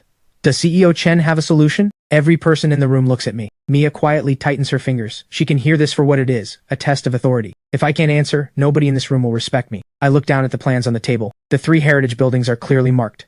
Surrounding utilities and foundation conditions are noted as well. Hu Quan did his homework. I look up and give a faint smile. Time to let Mia see what her husband is made of. Good question, Director Hu. I set the plans back on the table. But before I answer, let me ask you something. You're on the 6th revision of this plan. Budget of 30 million for continuous perimeter walls? Hu Quan pauses half a beat. That's correct, around 30 million. I pivot. Did you know this plan has a fatal flaw? His expression shifts slightly. What flaw? I push the plans forward. Heritage buildings from the late Qing and early Republic period have extremely shallow foundations. At most, no deeper than 2 meters. Your perimeter walls go down 12 meters underground. That punches straight through the foundations. Once you break through, underground water channels shift. Foundation soil erodes. This isn't preservation, it accelerates destruction. Hu Quan's face changes. Low murmuring breaks out across the room. I lean back in my chair, my voice stays unhurried. That's problem 1. Problem 2. The three companies named in this plan: Tiangong Construction, Hongda Geotechnical, Yongchang Pipelines. I pick up the document and flip through it. The legal representative of Tiangong has the surname Hu. That's your cousin. One of the shareholders of Hongda is your nephew. Yongchang Pipelines was registered less than 6 months ago. Its only partner is Yuan Jing. Every contract it has signed is for preliminary work on the Southwest District. The room goes completely silent. Every eye turns to Hu Quan. His face drains bit by bit. That's slander! He shoots to his feet. These are normal business relationships. My cousin has been in construction for over a decade. Why shouldn't he bid? I look at him without responding. I wait for him to finish before I speak slowly. Director Hu, I haven't said they did anything wrong. Why are you this upset? He chokes on his words. I turn to the CFO. Director Lee, would you pull the financial statements for these three companies from the past 2 years? Mr. Liu nods. The 3 reports are brought and placed in front of me. I pick them up, but don't open them. I just hold them and look at Hu Quan. Director Hu, you've been at Yuanjing for 17 years. I'm giving you 2 options. First, you resign right now. I treat this as if nothing happened. I don't open these reports. Second, I open the reports. What follows isn't between you and me. You'll be facing a legal process. The room goes dead silent. Everyone is waiting. He stands there, both hands braced on the table. 1 second, 2, 3. He slowly lowers his head. I resign. I set the reports down. Take care, Director Hu. I look around the room. Not one person meets my eyes. We continue the meeting. By the end of that day, the story has spread through every level of Yuanjing Group. The effect is immediate. Over the following days, every policy I push through moves without friction. Every department cooperates fully. Ask for data, it appears. Ask for staff, they're assigned. I run the team around the clock for a week, until we finally have something to show. The afternoon the plan takes shape, I gather everyone together, and walk through it from start to finish. When I finish, the room is quiet for a few seconds. Then someone starts clapping. The applause builds, louder and louder, until it fills the room. I look around at all those exhausted, red-rimmed eyes. I smile. Go home and sleep. Dinner together tomorrow. Nobody moves. An engineer rubs his hands together. CEO Chen, could you go through the underground utility corridor layout one more time? I didn't quite follow it all, but it felt incredibly impressive. I don't know whether to laugh or sigh. These people had pushed themselves to the point of delirium. But I know, from this day on, every level of Yuanjing Group genuinely respects me. I bring the plan to Mr. Liu. He flips through a few pages and stands straight up. Little brother, this is it. If we pull this off, my whole life will have been worth it. He paces the office in excited circles. 2 circles in, he suddenly stops. The excitement drains from his face and becomes worry. But, just say it straight. He rubs his hands and sits down. First problem, will the city approve it? Mayor Wen just took office. I'm worried he won't have the nerve for it. I smile. We'll bring him around. If nothing works, I'll go with you when the time comes. Mr. Liu's expression relaxes slightly. Then his brow furrows again. Second, it costs too much. Budget is 3 times the original. We need massive loans. What if, I cut him off, when the budget goes up, so does the profit. Long-term returns are 6 to 8 times what we projected before. He gives a pained smile. I know that. But the upfront capital? The banks? I cut in again. No banks. He freezes. What? First phase startup capital is just over 100 million. Surely you have that much. Mr. Liu thinks he misheard. 100 million? The way I read your plan, you can't even get started without 800 million. I give a faint smile. I'll show you what real capital management looks like. That afternoon, in a small conference room at the city government building, Mayor Wen is joined by the heads of housing construction, urban planning, and the finance bureau for the briefing. Mr. Liu sits beside me. He's slightly tense. Go ahead, Mayor Wen nods. I open my materials and speak for 40 minutes straight. By the 20-minute mark, Mayor Wen's pen has stopped moving. He leans back in his chair. He stares at the projection, then at me, unblinking. The bureau directors start exchanging glances. Shock. Disbelief. A trace of confusion. When I finish, I click to the final slide. The room is silent for a full 5 seconds. Mayor Wen picks up his teacup. Ladies and gentlemen, any questions, feel free. Director Zhou is first. You're proposing 3 underground levels in the Old City District. What about the surrounding buildings? What if construction causes subsidence? I open the relevant page. This isn't full excavation. It's a distributed layout. Commercial parking and utility corridors handled separately. Connected using micro-shield boring technology. Surface building foundations reinforced in advance. 12 settlement monitoring points installed under each heritage structure. Data uploaded in real time. Director Wu pushes up his glasses. The Riverside expansion has 7 functional zones. What's the basis for the business mix? Is there a risk of redundant development? I smile. The positioning is entirely distinct. I go through all 7 zones' positioning and strategy without stopping. Director Wu has nothing more to say. Finally, Finance Bureau Director Zheng opens his notebook. Just one question from me. How much does the city need to contribute and how much in guarantees? I smile. Director Zheng, the city doesn't need to contribute anything. Not only does the city not need to put in money, this project actually generates revenue for the city's finances. Director Zheng's eyes light up instantly. Mayor Wen sets down his pen. One question from me. Large-scale demolition has always been the hardest piece to manage. How do you guarantee it finishes on time without incidents? I meet his gaze. A few seconds pass before I speak. Mayor Wen, at the start, there is no demolition. Mayor Wen stops. No demolition? No demolition. Several people in the room freeze. Mr. Liu stares at me in bewilderment, frantically signaling me with his eyes. Mayor Wen looks at me steadily. CEO Chen, old city renovation without demolition, how does that work? I smile. Property swaps. Director Zhou frowns. Swaps? I explain with a smile. Reverse the sequence. Build the Riverside expansion first, old city renovation second. The Riverside new district breaks ground first. Residential, commercial, and office buildings all built to premium standards. Once built, the city issues a policy, government employees, and residents and business owners in the Southwest Old District get priority access to property swaps. I pause. Swap order determined by lottery. Winners trade their old property for a new unit. Any size difference is settled at cost price, far below market rate. The room is quiet for a few seconds. Director Wu stares. You're saying let them move voluntarily? Exactly. I nod. We're not the ones tearing anything down. They want to swap old city conditions versus Riverside new district conditions. Brand new apartments, new surroundings, new infrastructure, and the price difference is low. If it were you, would you take the swap? Director Zhang asks. What about those who don't want to? Once the willing ones have gone, what's left is naturally easier to negotiate. I smile. Fewer people, simpler demands? Then we talk demolition. Difficulty drops by 80%. Director Zhou's mouth hangs open. He finally manages. And the city government employees? They get the same deal? Yes. Officials lead the way. The public follows their example. The first round of swaps will definitely be government employees. I finish and look around. Nobody speaks. Everyone is staring at me like I'm something they've never seen before. I can read the unspoken question in every face. Can you actually do it that way? Mayor Wen stands. We'll study the plan and get back to you as soon as possible. He walks us downstairs and all the way to the car. Before I get in, he reaches out and shakes my hand again. His other hand comes up and claps me firmly on the shoulder twice. He doesn't say a word, but I understand what it means. The plan is approved quickly. Yuanjing Group's teams are restructured and construction kicks into high gear. My days become a constant rotation of blueprints, meetings, coordinating resources. Everything is moving according to plan. What I didn't anticipate is that this very plan would first puncture the largest Ponzi scheme in Ninghai's history. That afternoon, my phone rings. Mia's voice is urgent. Jason, something's happened to Dad. I put down my pen. What happened? Henry called. The investment Dad put money into was a fraud. She's speaking fast. The people have vanished. The money's gone. Dad collapsed from the shock and had to be hospitalized. I'm heading there now. She hangs up. I call Henry directly. He sighs. It's that reverse mortgage retirement scheme, led by a retired official. Supposed to be an exclusive insider opportunity, monthly interest payments. The first few months they actually paid out. Dad was thrilled. He pauses. Then a few days ago some property swap lottery scheme gets announced. Priority swaps for city employees and old district residents. Dad heard about it and panicked. His apartment is tied up as collateral in the scheme. He can't swap it. He and a few others went to find the retired official, wanted to pull out. They were told no problem, redeem any time. Then a couple of days later they go back. The man is gone. House cleared out. Phone disconnected. The project office locked up.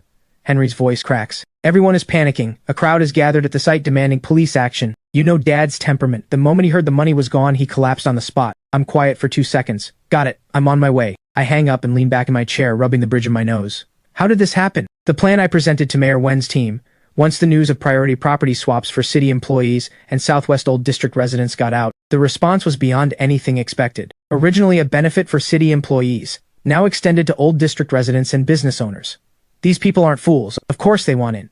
Every single one of them is rushing to reclaim the property they mortgaged to that retired official, so they can participate in the swap. They flood in all at once to redeem. A Ponzi scheme's worst nightmare is exactly this kind of mass withdrawal. The money was moved out long ago. Where would the funds to redeem come from? Of course that official ran. I pressed my fingers to my forehead. My intention was to move the project forward. I never imagined it would inadvertently burst a massive fraud and pull my father-in-law into the wreckage. I gather the documents on my desk. I give the team a few quick instructions to keep things moving, then get up and head to the hospital. I arrive at the hospital to find a crowd packed around the entrance. Someone is threatening to jump. On the inpatient building above, I look up. Near the top, a faint figure, arms gesturing. My phone rings. Mia's voice is tight and shaking. Jason, Dad can't take it. He's going to jump. My chest tightens. That figure up there is my father-in-law. Where are you? East side of the building, behind it. Come fast. I push around the crowd and run to the back of the building. A police line has been set up. Fire trucks and patrol cars everywhere. Inflatable landing mats are being laid out. Mia is standing to one side, her face completely white. She sees me and rushes over. Her eyes are completely red. We looked away for a second, and he slipped out of the ward. $1 million. The apartment, all of it gone. The shock was too much for him. He can't think straight. I look up. The figure has climbed over the railing and is standing at the very edge. Beside me, Henry is sunk to the ground. Linda is being held up by 2 female officers, crying so hard she can barely stand. I turn to a young officer. What's the current situation? Are you family? I'm his son-in-law. She frowns tightly. The subject is extremely agitated. He has a knife. That railing is badly rusted. It could give way at any moment. Whenever our people try to approach, he sees them. We sent one negotiator up. It hasn't been going well. Before she finishes speaking, a cry erupts from above. My head snaps up. Richard has already climbed over the railing. He's standing on the narrow outer ledge. "Dad!" Henry screams. Linda's eyes roll back and she collapses. Mia's legs buckle. I catch her. "Jason, Jason!" She grips me, tears pouring. I get her seated on the side and turn to go. "Where are you going?" The officer blocks my path. "I'm going up to talk to him." "You can't, it's too dangerous." "I have a way." I go around her and head straight for the stairwell, taking the stairs without stopping until I reach the top floor. The wind on the rooftop is strong. The negotiator stands 10 meters back, one hand raised. "Mr. Shu, money can be earned back. Once a life is gone, everything is gone." Richard has his back to the negotiator, standing on the outside of the railing.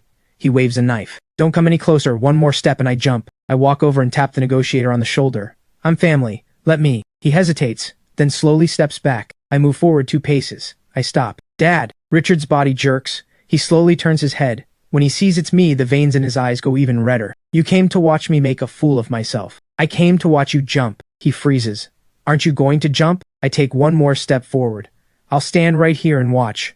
"You..." His whole body shakes, knife pointing at me. "Jason Chen, everything that's happened to me is because of you." I nod. "Yes, because of me. I told you to invest. I told you to mortgage the apartment. I told you to trust that con man." He opens his mouth but nothing comes out. I take another step forward. $1 million gone and now you want to throw away your life too. You think jumping will bring the money back? His lips tremble. "That was my life savings." "So what?" I cut him off. "If you die, what happens to your wife? What happens to your son? Your daughter is right down there. She will watch you fall. Have you thought about what that does to her for the rest of her life?" The hand holding the knife shakes. "Dad, haven't you always wanted me to divorce your daughter?" I move closer slowly. "Now here's your chance. You've got the knife, I'm right here. Before you jump, take a swing at me. Call it getting even." He stares at me. I keep going. "Don't you hate me?" I spread my hands open. "Come on then. You're done living anyway. Take me down with you. End it all at once." You think I won't?" He suddenly swings the knife. Screams erupt from below. I don't move. I hold his gaze. "If you're going to, then do it. Cut me first, then jump. We die together. Better than dying alone." His knife stops in midair. His arm shakes violently. I take another step forward. Now I'm 3 meters away. The landing mat below is fully laid out, bright orange, looking from up here like a tiny bandage on the ground. "Dad," my voice softens. "Your daughter is right down there. Listen, she's calling out for you." Through the wind, Mia's crying drifts up, faint but unmistakable. Richard's arm shakes harder. Tears roll from his eyes. "Have you even thought about this?" I keep my eyes fixed on him. "If you die," when Cherry asks me where her grandfather went, what do I tell her? That grandpa got cheated out of his money and couldn't cope, so he jumped? She's 5 years old. That kind of thing leaves a mark that never goes away. His knife slowly begins to lower. In that exact instant, the railing lets out a sharp crack. A rusted section snaps. His body lurches. I don't hesitate. I charge forward in one step. My left hand grabs the wrist holding the knife. My right arm locks around his waist. I throw my full weight backward. Both of us go over together. Wind roars. Screaming surges up from below. Then a heavy thud. Everything goes dark. I don't know how much time passes. I open my eyes. The orange landing mat is beneath me. Beside me, Richard lies on his back. Eyes wide open, staring at the sky, completely still. Someone helps me sit up. Sir, are you all right? Where are you hurt?" I don't answer. I look down at my left arm. Blood is running down to my elbow. In the moment I grabbed him, the knife hadn't fully lowered. "Jason!" Mia breaks through the police line and stumbles toward me. She kneels on the mat, staring at the blood on my arm, shaking all over. "How could you be so reckless? How could you be so reckless?" She reaches toward me but is afraid to touch me. Her hands hover in the air. Tears fall in heavy drops. "Do you know what it was like when I watched you fall? She can't finish the sentence. She throws her arms around me and cries out loud. "Without you, what would Cherry and I do?" I lift my uninjured right hand. I gently pat her back. "It's fine, just a surface wound." She keeps crying louder now.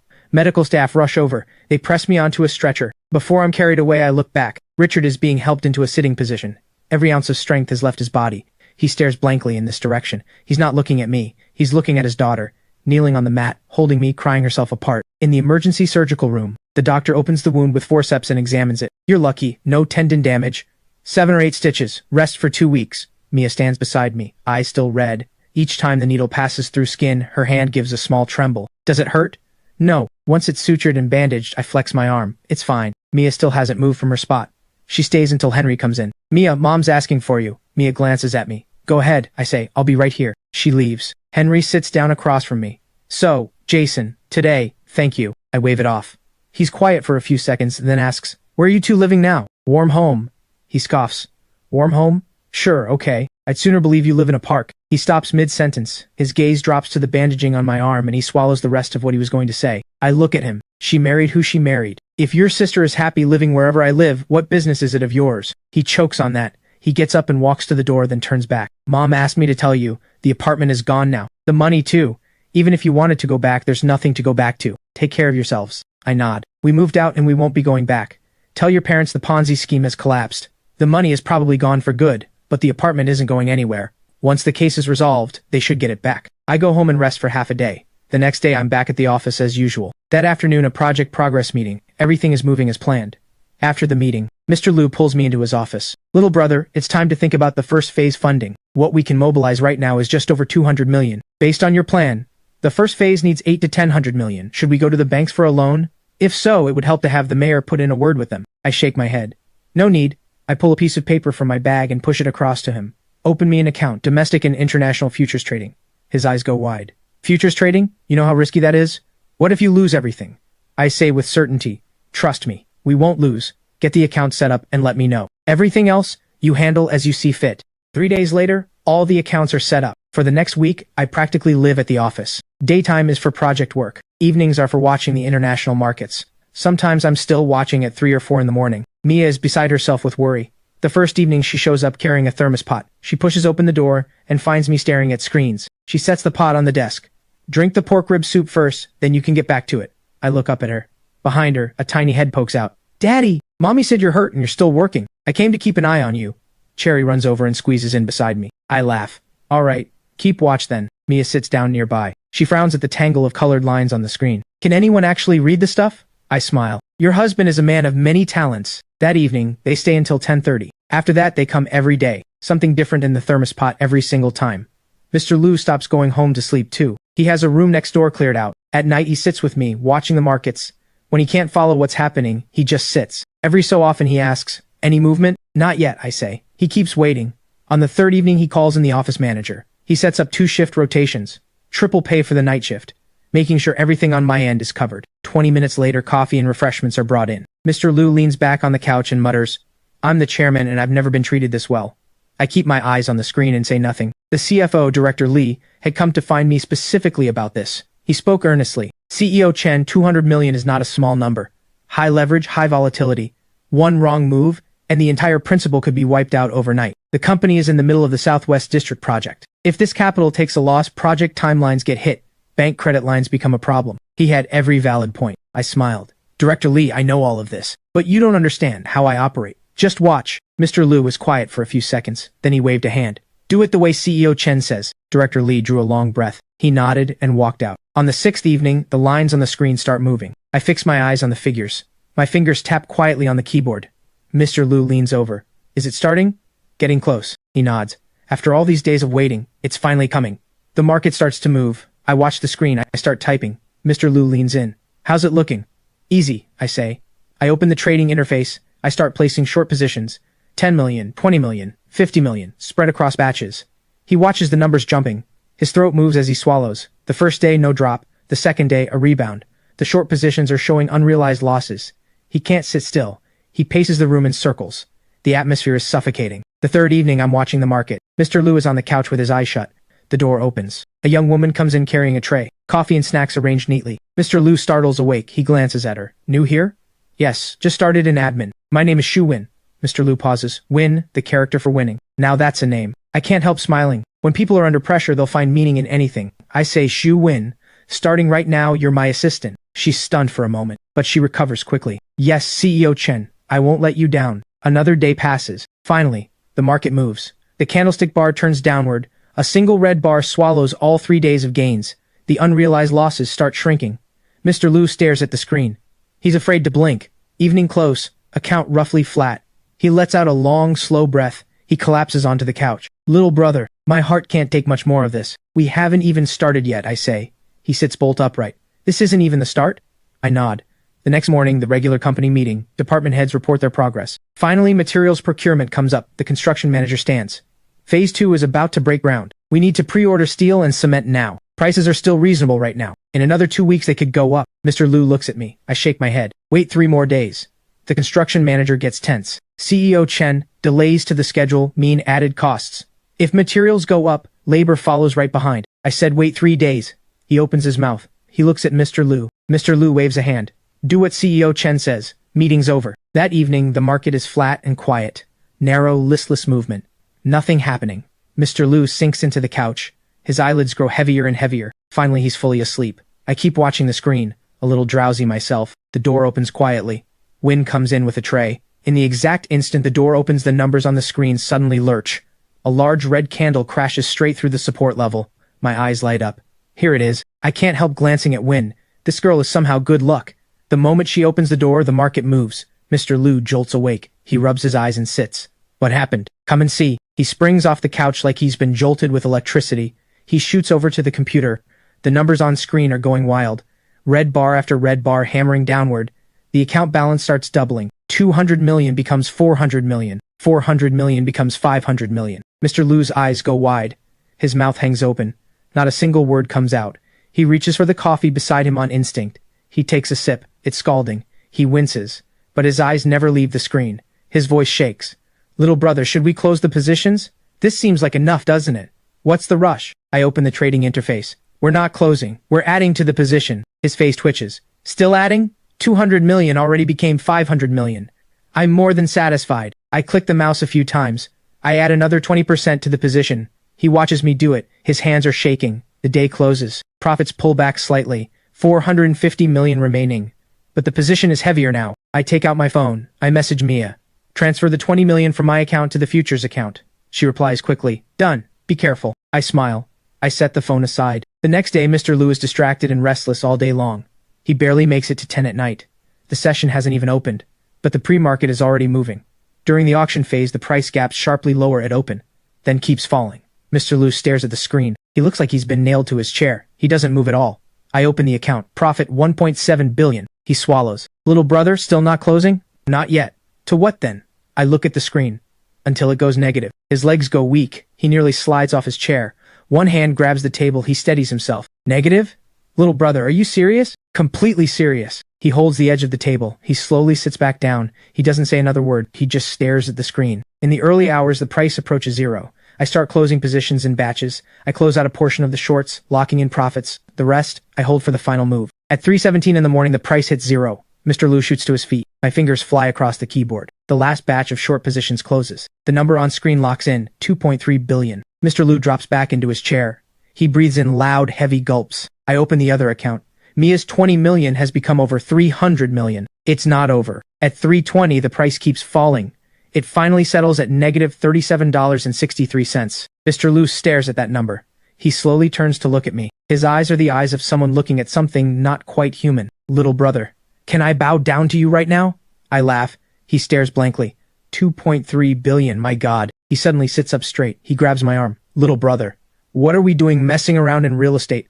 Let's just do futures full-time, the two of us. Neither of us sleeps. At 9, the domestic futures market opens. Overseas markets crashed overnight. The morning session here will follow without question. This is exactly the opportunity I've been waiting for. I open the trading interface. I start placing orders. Rebar, hot-rolled coil, glass, cement, everything the project will need, I buy. The prices are absurdly low. In the other account, I've already closed out the short positions. Near $0, I've flipped to long positions on crude oil. Oil is still trading below $10 right now, cheaper than bottled water. But I know before long a war in the north will push the price to $130. Buying now is like picking up cash off the floor. I don't leave Mr. Lu's account idle either. From the 2.3 billion, I pull out 1 billion. I build long positions gradually. Crude oil, copper, rubber, a little of everything that's available. 9:30, the first batch of orders fills. 10 o'clock, the second batch. 11 o'clock, the third. Watching the trade confirmations tick across the screen, I let the corner of my mouth curl up. That's enough. 2 in the afternoon, management meeting. I walk into the conference room. Everyone is already seated. Mr. Lu sits at the head of the table. His face is glowing. CEO Chen is here. Sit, sit, sit. I take my seat. I look around the room. Director Lee, the CFO, the construction manager, marketing director, several vice presidents, all present. Mr. Lu clears his throat. He gets straight to it. Phase 1 funding is secured. The room exchanges glances. Mr. Lu points at me. Guess how much CEO Chen made for the company last night? He holds up 2 fingers. More than doubled. He holds up 2, then 3 fingers. 2.3 billion. Starting capital, 200 million. Last night, we made 2.3 billion. The room erupts. Director Lee shoots to his feet. His chair scrapes back several feet. He stares at me wide-eyed. His mouth opens and closes, but nothing comes out. I wave a hand. Director Lee, take a breath and sit down. Everyone, the market simply gave us a move. We happened to catch it. Mr. Liu roars with laughter, completely undignified. You all saw the news? Oil went negative yesterday. What kind of person just happens to catch an opportunity like that? I certainly don't have that kind of luck, but that's fine. CEO Chen does. He pushes himself up from the table with both hands. Now we're in business. Phase 1 funding is secured. Phase 2 is no problem either. The Southwest District project, we go full throttle. The applause is thunderous. When it settles slightly, Mr. Liu drops another bombshell. Everyone in the company from top to bottom, including the cleaning staff, gets an $8,000 bonus. Everyone who put in overtime during this stretch gets double overtime pay. A little after 4 in the afternoon, Mia comes in carrying the thermos pot to bring me soup. I notice her expression is a little off. What's wrong? I think I just saw my brother. Henry? Yeah, in the lobby downstairs. As the elevator doors were closing, I saw someone who looked just like him. I think he saw me too. But he didn't come in. Probably hear about a contract, I say. A lot of companies have been coming in lately. I call the marketing director, ask him to look into it. A few minutes later the call comes back. CEO Chen, I found him. A manager HSU came by earlier, but his company hasn't been awarded any contracts yet. Should I arrange something, CEO Chen? I smile. If something suitable comes up, sure. This company has some connection to one of our shareholders, but no special treatment, standard process. Understood. I hang up. Mia looks at me. Did you arrange something for them? Just something in passing. What I didn't expect was that this small, offhand arrangement would end up arranging trouble for myself. That evening when I get home, I barely step through the door when I see Mia on the couch. Her eyes are red. She's clearly been crying. My chest tightens. What happened? She shakes her head and says nothing. Cherry runs over and wraps her arms around her. Mommy's been crying. I crouch down and ask Cherry what happened. Cherry puffs up her little face. At dinner today, she says, indignant, Grandpa hit Mommy and called Mommy shameless. Anger shoots straight to my head. That old man threw himself off a ledge at the hospital and I was the one who went up and pulled him back, and now he's hitting my wife. I take a deep breath. I swallow the anger and take Mia by the shoulder so she's facing me. Mia, whatever it is you can tell me. I will not allow anyone to treat you that way. Ever. Her tears spill over again. She collapses into my arms and holds on tight. Don't ask. Jason, please don't ask. I can't say it. I hold her and gently rub her back. When she's calmer, I turn to Cherry. Was Uncle Henry there today too? He was. I take out my phone and call Henry directly. Henry, what happened today? He pauses. Then his tone shifts. You have the nerve to ask me? Jason Chen, you've got some nerve. You throw your own wife into the fire and now you're playing innocent? I grip the phone. Say what you mean. Fine, I'll say it clearly. You're pimping my sister out to Lu Xingrong as his mistress in exchange for wealth and status, aren't you? Lucy's classmate took photos. At the car show, Lu Xingrong buying your wife a car, a Mercedes worth over $1 million just like that. And I saw it myself. My sister going to Yuanjing Group, thermos pot in hand, taking the executive elevator, trading your wife for status. Jason Chen, have you no shame? I hold the phone and say nothing. So that's what it was. That's the humiliation she endured at that dinner table. All those relatives looking at her that way, saying those cutting, pointed things, her father slapping her across the face in front of everyone, all because of a car, a single elevator, a lie built out of nothing. Something twists inside me. Then a wave of fury. Mia is still sitting on the couch, head down, shoulders trembling slightly. I take a slow breath and speak carefully, word by word. Henry, your company has recently received several contracts from Yuanjing Group. All going on your performance record, I assume? A pause on his end. What are you implying? Those contracts are gone. And the apartment your family lost to that scam. I was going to put in a word to speed up the process so you get it back sooner. Now you can wait? At least 3 years. Jason Chen. I hang up. I toss the phone onto the coffee table. Mia looks up at me, eyes still red, tears still on her cheeks. I walk over and pull her into my arms. It's over. I'm here. Cherry runs over too and wraps her arms around both our legs. First thing the next morning, the marketing director calls. CEO Chen, manager Ichosu from that company is here again. He's asking about the contracts being pulled. He wants to know what's happening. I give a cold laugh. Tell him he offended a shareholder of this group. Tell him to go home and think about that. If he can't figure it out, his company won't be winning a single contract in Ninghai, ever. I hang up and go back to my documents. I can picture the expression on Henry's face when he hears that. Working in real estate marketing in Ninghai, and somehow managing to offend a shareholder of Yuanjing Group. The implications of that are a death sentence in this industry in Ninghai. That afternoon, the marketing director calls again. CEO Chen, their company president, has come in too, together with manager SU. I say I'm in a meeting and have them turned away. I smile. If something suitable comes up, it's fine to arrange a little. Leave them waiting. Don't bother with them. The next day, I barely settled into my chair when the marketing director calls again. CEO Chen, manager SU, and their president Yang are back. I check the time. 9:30. Yesterday, I kept them waiting 2 hours, and today they're back first thing in the morning. Clearly, they're genuinely rattled. Take them to the main conference room. The conference room. CEO Chen, today is the supplier meeting. Exactly. Have them sit in on that one. A beat of silence. Understood. I hang up. I gather my materials. For the Southwest District project, Yuanjing Group is the general contractor. Old City renovation plus Riverside expansion is a scale too large for any one company to handle alone. Steel, cement, advertising, events, all the suppliers need to be brought in together today to make the rules clear. At 10 sharp, I push open the conference room door. The room is packed. I scan the room and spot Henry and President Yang immediately. They arrived late and ended up on 2 extra chairs pushed against the wall. Awkward and conspicuous. Hard to miss. Henry's eyes land on me. His expression freezes instantly. Mouth open, eyes wide. He looks like someone just pressed a pressure point on him and he stopped working. I don't acknowledge him. I walk straight up to the podium. Everyone, let me introduce myself. My name is Jason Chen, newly appointed CEO of Yuanjing Group. Murmuring in the room, people exchanging glances. The reason I brought all of you here today is the Southwest District project. Old City renovation, Riverside expansion. How big this is, I don't need to tell you. Everyone in this room over the next 3 years will have a share of what this project brings. But there is one condition. My voice drops. Every supplier moves together by one plan. Material standards, construction timelines, inspection procedures all follow the plan exactly. Anyone who drops the ball is out. I look across the room. Yuanjing Group eats the meat. You get the broth. But how that broth gets distributed, I decide. A few seconds of silence below. Then someone speaks up. CEO Chen, you have our full cooperation. Whatever you need, just say the word. We follow your lead. The voices grow louder. Every face in the room lit up with excitement. Back in my office, I've barely been sitting for 10 minutes when Win calls. CEO Chen, President Yang and Manager HSU are asking to see you. Send them in. The door opens. President Yang comes in beaming. He extends his hand before he's even fully through the door. CEO Chen, the first time I saw you here, I could tell you were someone exceptional. And in such a short time, you're already CEO of Yuanjing. Truly impressive for someone so young. I shake his hand. You flatter me, President Yang. Henry follows behind him and stops at the doorway. Can't quite come in. Can't quite leave. I don't look at him at all. Win, make a cup of tea for President Yang. Win acknowledges it and brings a cup over and sets it in front of President Yang. Henry stands there. His face goes red, then pale, then red again. No tea for him.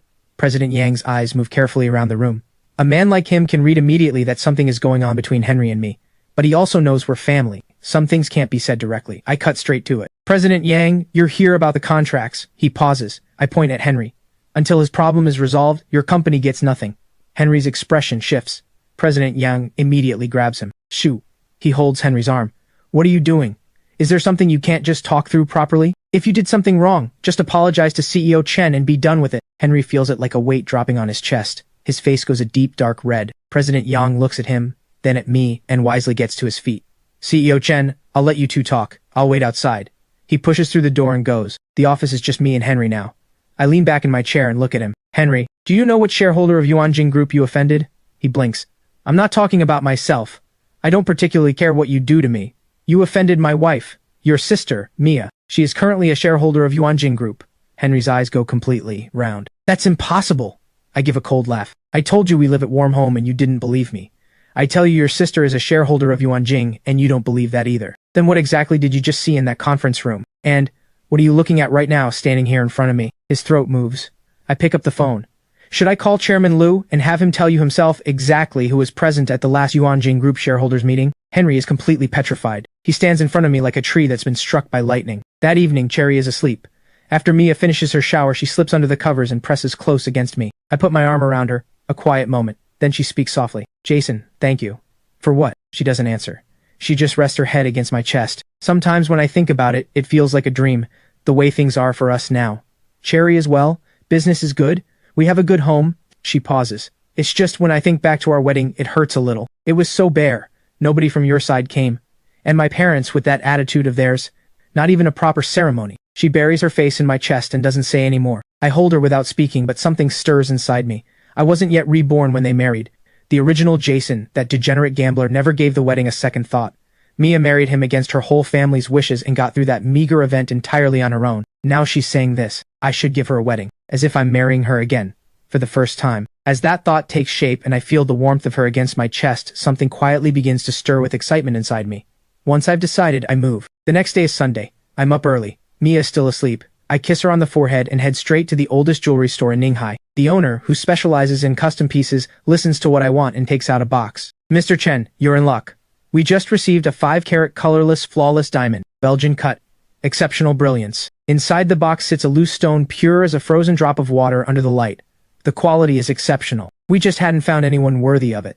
If you'd like it, We can fire the furnace right now. Custom setting on the spot. How long will it take? 3 hours? I nod. Fire it up. 2 hours later, a perfect round-cut diamond rests on black velvet. Every facet catches the light and scatters it into fragments, like holding a star in the palm of your hand. Back home, Mia has just woken up. She's wandering around the living room in her pajamas. Cherry is sprawled on the couch drawing. I walk over. I get down on one knee. I take out the ring box and open it. Mia goes still. The last wedding doesn't count. This time, it is I, Jason Chen, who wants to marry you. She covers her mouth. Tears rush out all at once. She can't speak. She just nods, nods and nods. Cherry jumps off the couch and runs over. Mommy's crying. Daddy, you're being mean to Mommy. Mia laughs through her tears. He's not being mean. She can't finish the sentence. She just holds me tight. I slide the ring onto her finger. A perfect fit.